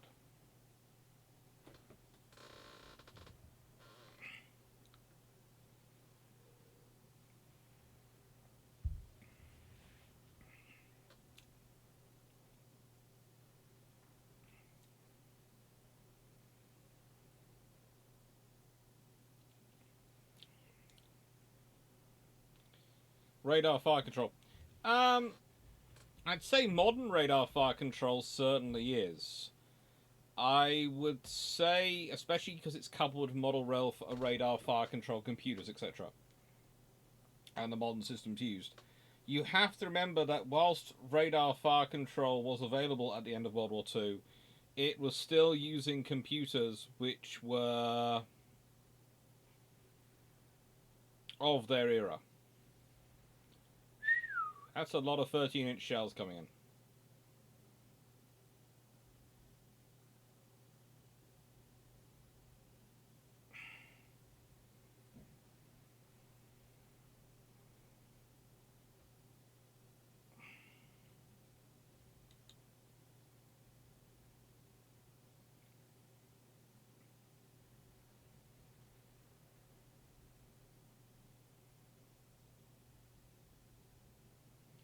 That is a lot of 13-inch shells coming in.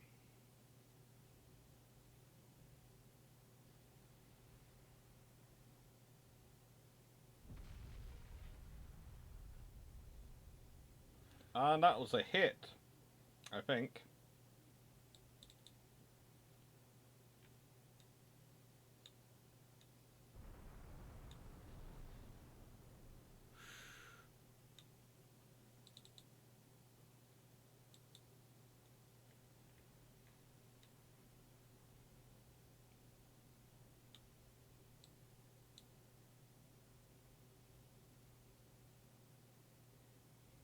Helgeland has sunk due to structural damage.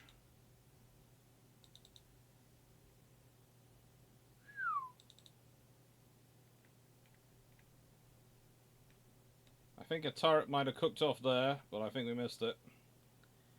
And I don't know if the rest of them will cook off now. Not a good way for a ship to go like that.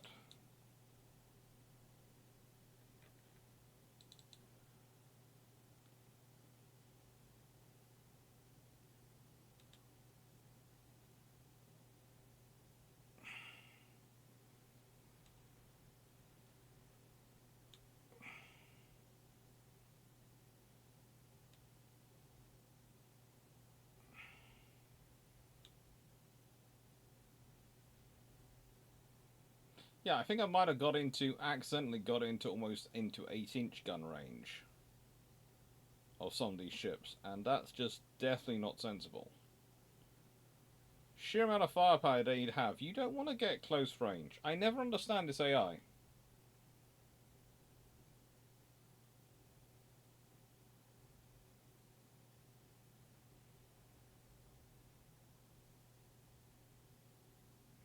The analog computers are not terrible. This is the thing. They're not bad. It's just compared to some of the modern systems, yeah.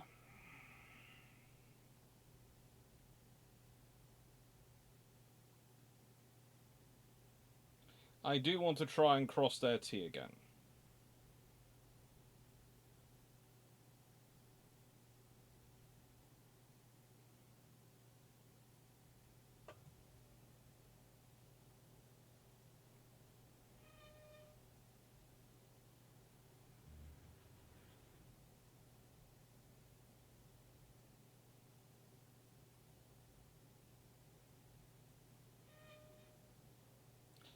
And hopefully, 5 have managed to hit the Duke of York. Yes.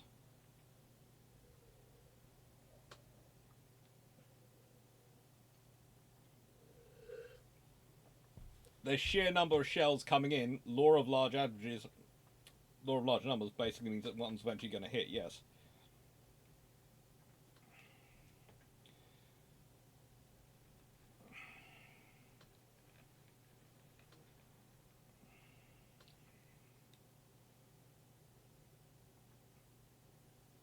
Duke of York was on fire. Is on fire, I think, at the moment. Yeah.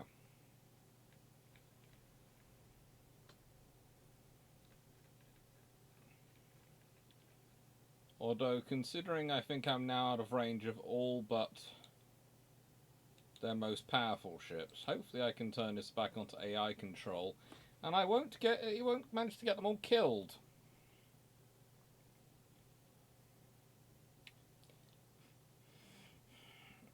Now, with the advancing technology, is there a point where the smaller caliber gun is effective as a larger gun? Yes. However, there is also the problem that if someone applies that same technology to the larger caliber, they immediately have a more capable weapon than you do. And that's pretty much your problem. That's pretty much a scenario which I did sort of discuss in the video. In that,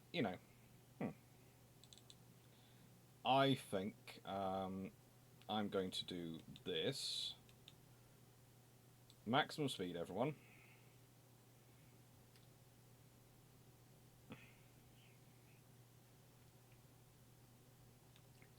Because I'm going to get, instead, if I can't cross your T, I'm going to cross your rear.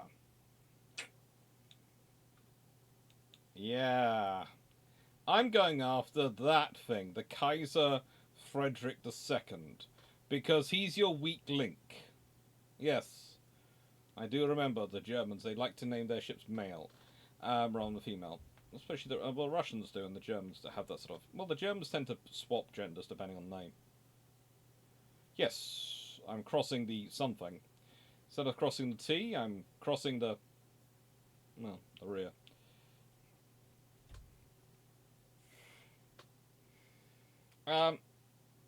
So basically, yeah, you can make your smaller gun can be as effective as a larger, older gun, but then that usually just resets the cycle, and people build bigger and bigger and bigger until new technology comes through, and then they make a really good small gun without new technology because it's usually cheaper first.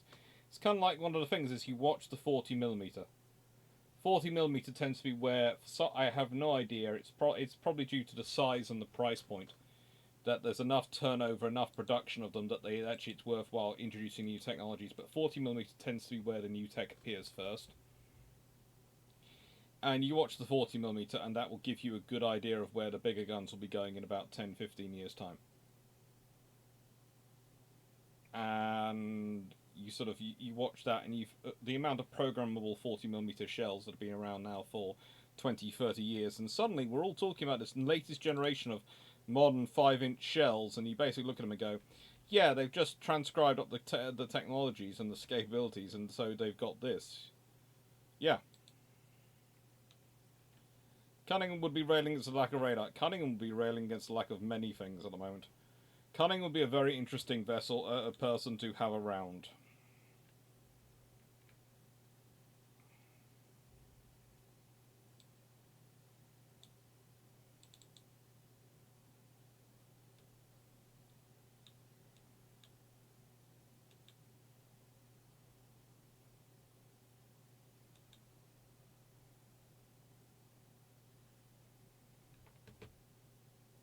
Let's check what the rest of you are doing.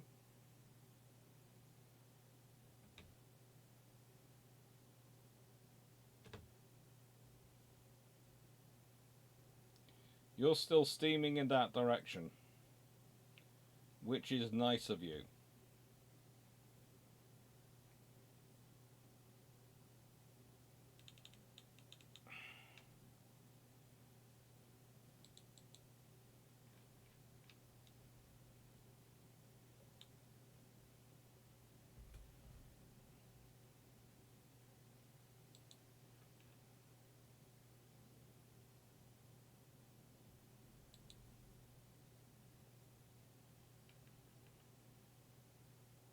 It's 24.9 kilometers away. At no point should it be beyond your ability to hit.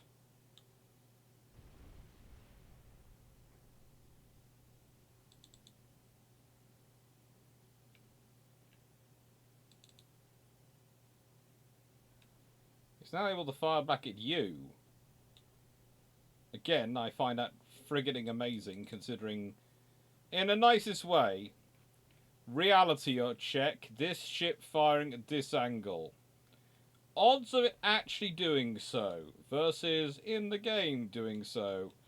Basically, the reason we know about Texas and the story about her Texas is so amazing is because ships don't actually normally fire when they're heeling over quite that much due to frigating damage.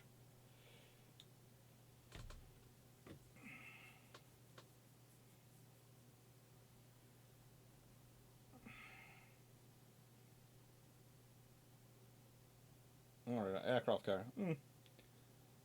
But you could have have more smaller guns than larger, e.g. 16, 14 inch versus 20, 24, 20 to 24 and 10 inch. Yes, but also bigger guns tend to actually have longer ranges. So if I'm on here, if I was using the same technology of a 14-inch autoloader versus an 18 or 20-inch autoloader, or especially a 16-inch autoloader, the odds are the 16-inch autoloader is going to win.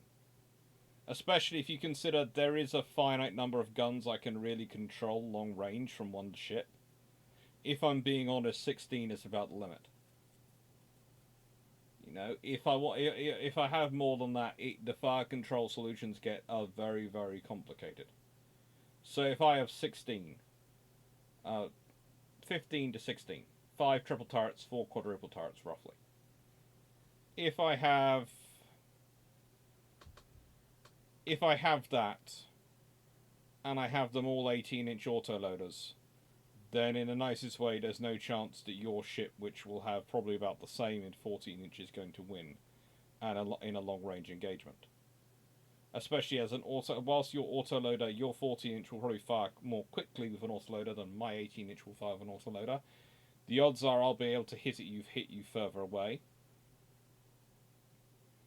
And also, there's the fact that this is, nicest way. My max, the optimum range for me to engage you is not at my maximum range. So if let's say my range with the 18-inch gun is roughly 70 kilometers, and your range with your 14-inch gun is roughly 60 kilometers, but your ideal engagement range is roughly 2/3 of the range. Well, 2/3 of 70 is going to be roughly 46. 2/3 of 60 is going to be 40. So that's a 6-kilometer advantage I have of my ideal engagement range before you get to yours. And if we're matched for speed, even if you have a slight superiority, the odds are you will get to my engage. It will get to the point where you are coming into me, and you are going to get in, especially in a tail chase or in a chase maneuver. into my area of ideal kill long before you get into I get into your area of ideal kill.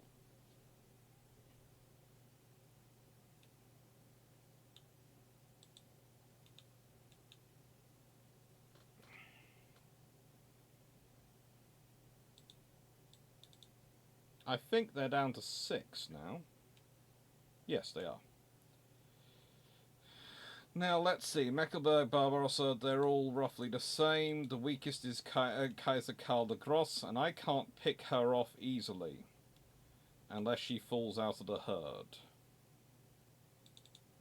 And yes, I am turning into some sort of ambush predator who's literally waiting for them to drop out of the herd, and then I will pounce.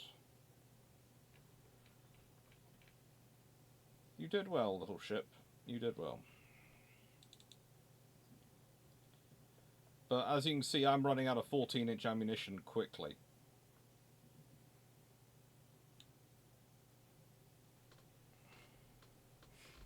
So that's my main problem. I think I'm going to run out of 14-inch ammunition long before I run out of targets. So my view is they win by default at that point. Because, well, I can run away, yes.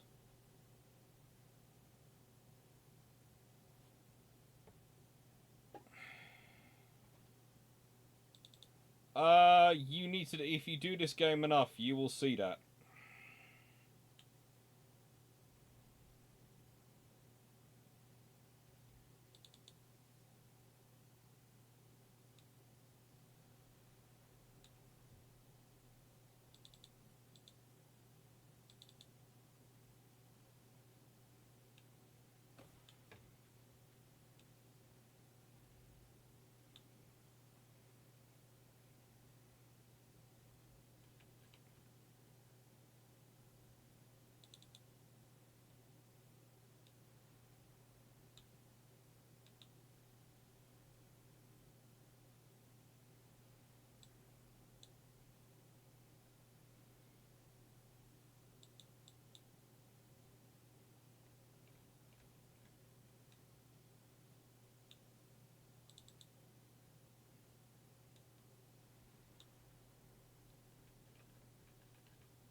Eee.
Just so much firepower.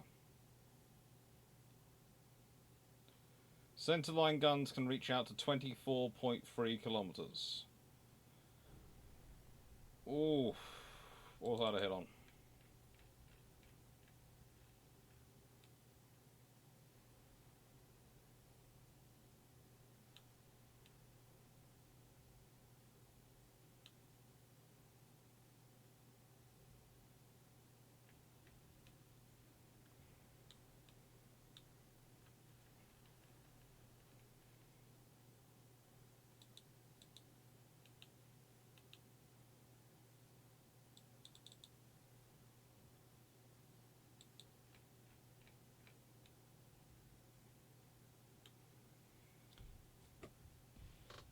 Admittedly, we are firing only armor piercing now.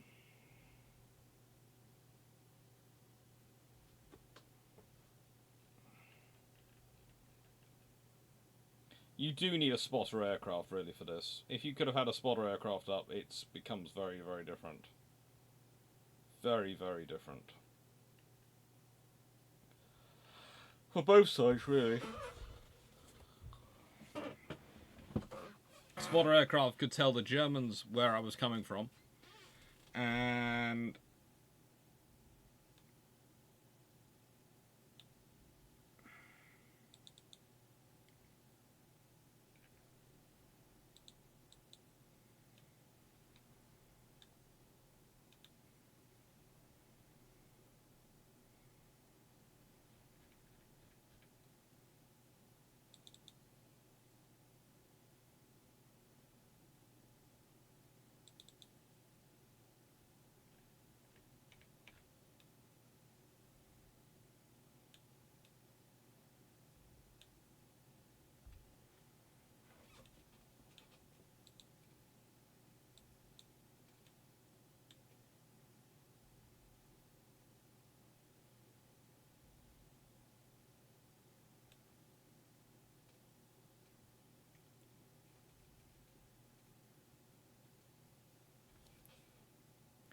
now, pausing the ship.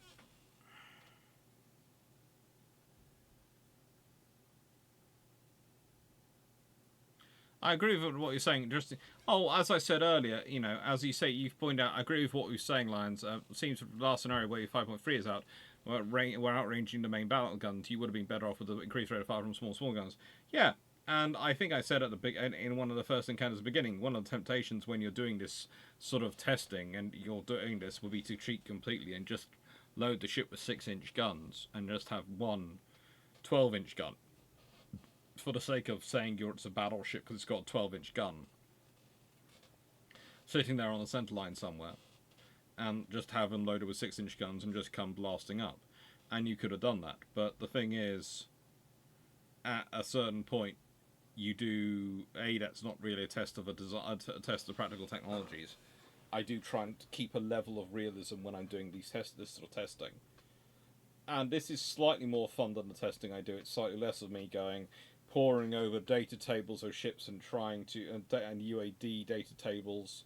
So I have both the data tables of the ships here and I have the data tables of the UAD here, trying to make sure there is cross-matched as similarity as possible, and then have the simulation going. And I'll do the same in the various other ship programs I have, and test them through again, and then you have to run that, and you then have to start off your. Honestly, I do not have a macro that does this, which will run this, some reason. Otherwise, you have to sit there and doing. You have to, of course, sit there manually doing it because, of course, you do not have a macro which does this for you, which will then run that scenario 20, 30 times, 40, 50 times perhaps, and will record the results.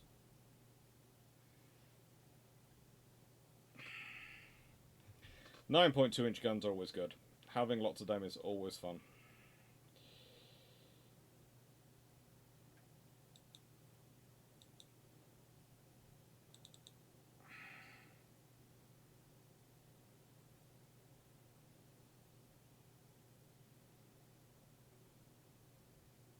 Accuracy 8.5%. That's just terrible.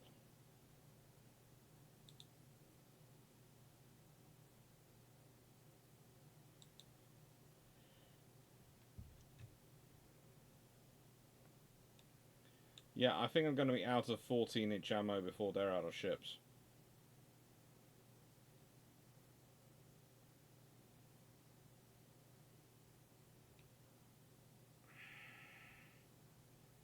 Which is just disappointing. It really is.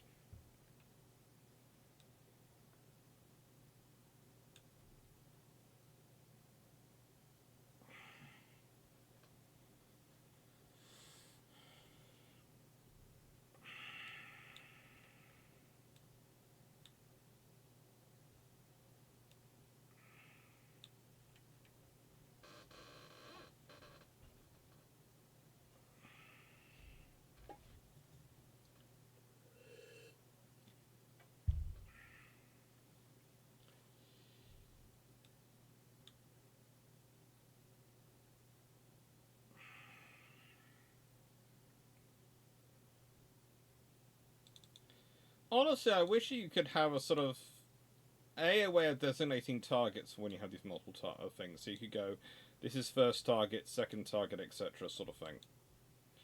And I wish you also had a way of, when you go through these collections, you can go, you know, it's got auto selections right then. It's got main gun fire control. It's got save, normal, aggressive fire, or you can turn them off, etc. Lay smoke, all those options, fire torpedoes, the different formations. Well, what I'd like to be able to do is to click one is go salvo fire. So you fire your 12-inch in salvo, or your main gun in salvo.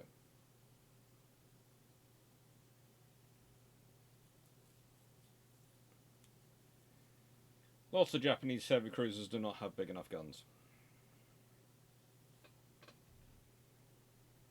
Because Japanese heavy cruisers regularly have to step up into roles which they're not designed for. You know, there is no group of heavy cruisers which deploys more the fact that heavy cruisers became the stand-in for capital ship construction than the Japanese ones. But the trouble is, for the Japanese, this 8-inch was even, and the sheer presence of cruisers go around, meant it was far more difficult for them to do what they did with the Yamatos. And honestly, that's what they should have done. They should have been... The Japanese should have been developing a scenario where they had 9.2-inch guns ready to go. And they should have just all their 8-inch and 6-inch vessels that they wanted to convert into.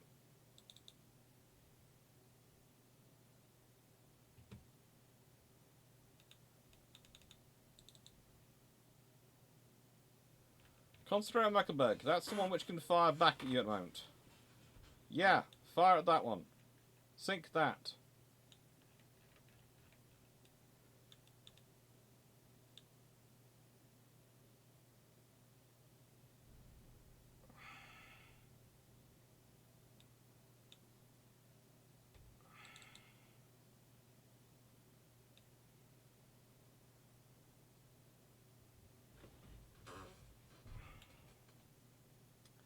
Mecklenburg is on fire.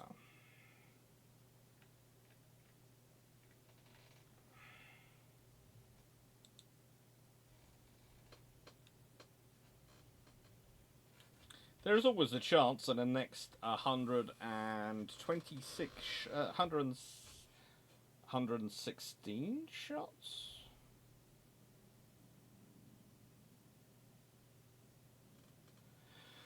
Now 103 war shots.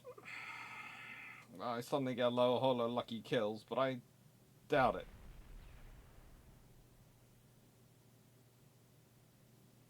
Unless any of this one's things start cooking off, which I sincerely doubt they will.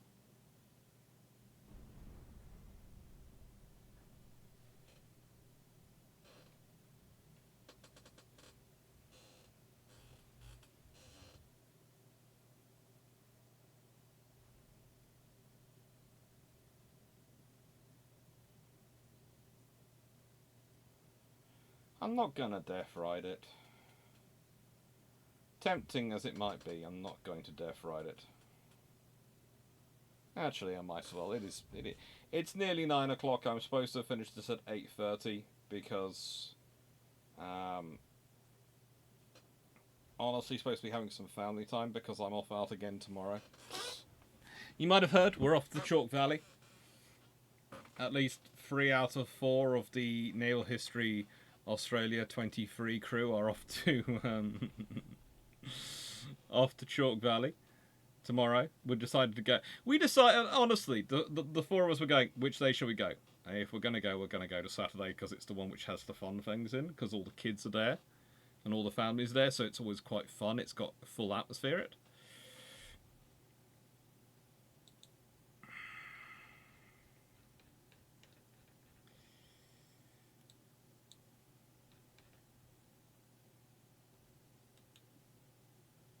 Okay, let's death ride it.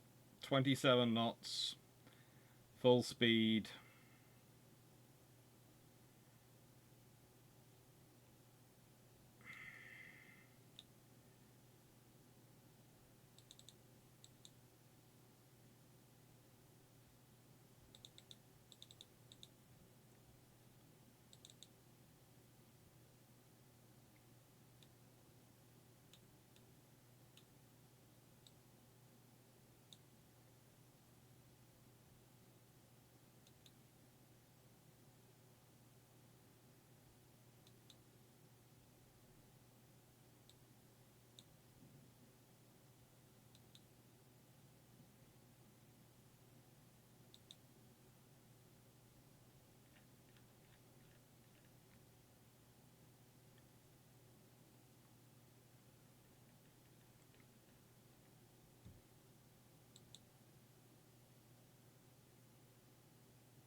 Let's see how many I take with me.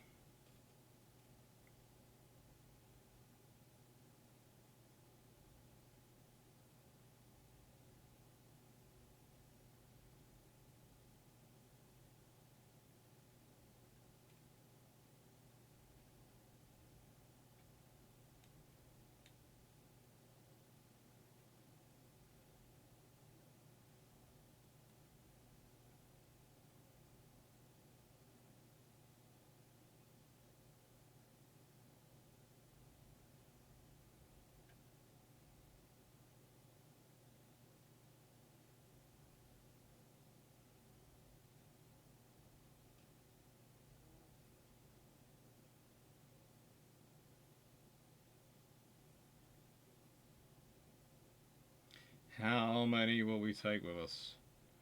Oh, we've got fire, we've got everything.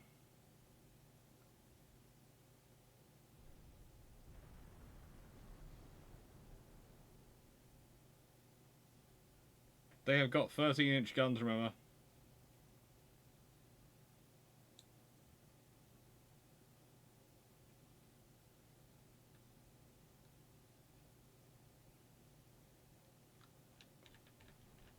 We are definition of a blaze of glory at this point.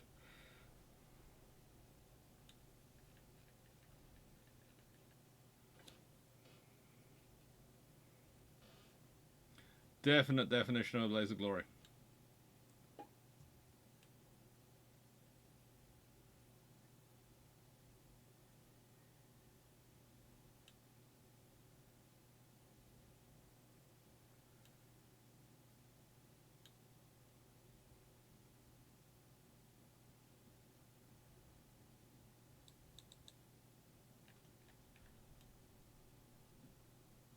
The fact that the Mackelberg is still fighting is just amazing to me. The fact the Duke of York is still charging on is amazing to me.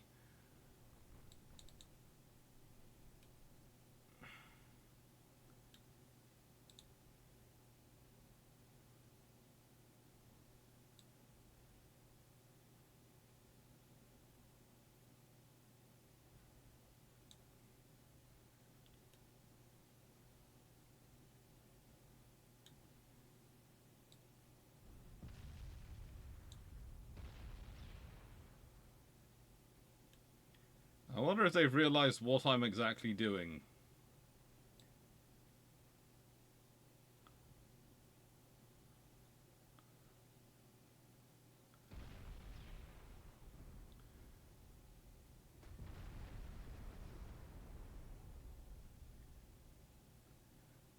Basically,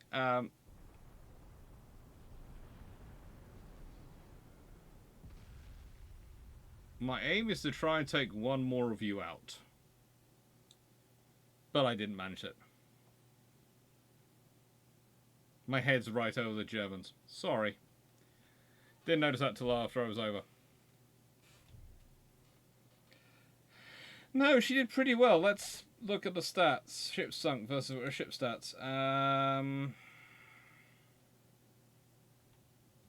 She lost all her crew. Main gun accuracy was terrible.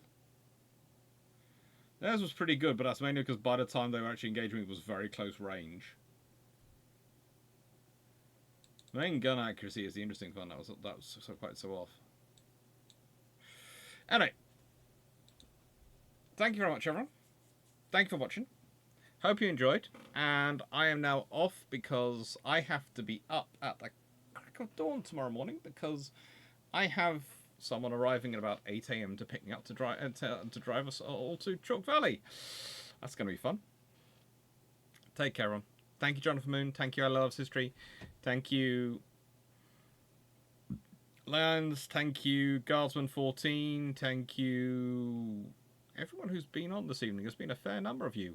I know not everyone's in the chat. I think we peaked at about. Oh, I'm sure at one point we did peak at 20 people watching. Hello, History Vanguard. I always find it amazing anyone turns up to watch me do these sort of things because this is what I do for some of my work, some of my announcer stuff. So it just feels like I'm basically goofing off whilst working and sharing with people. Yeah, modern history. we do stuff like this. Take care. Thank you everyone for watching, and take care.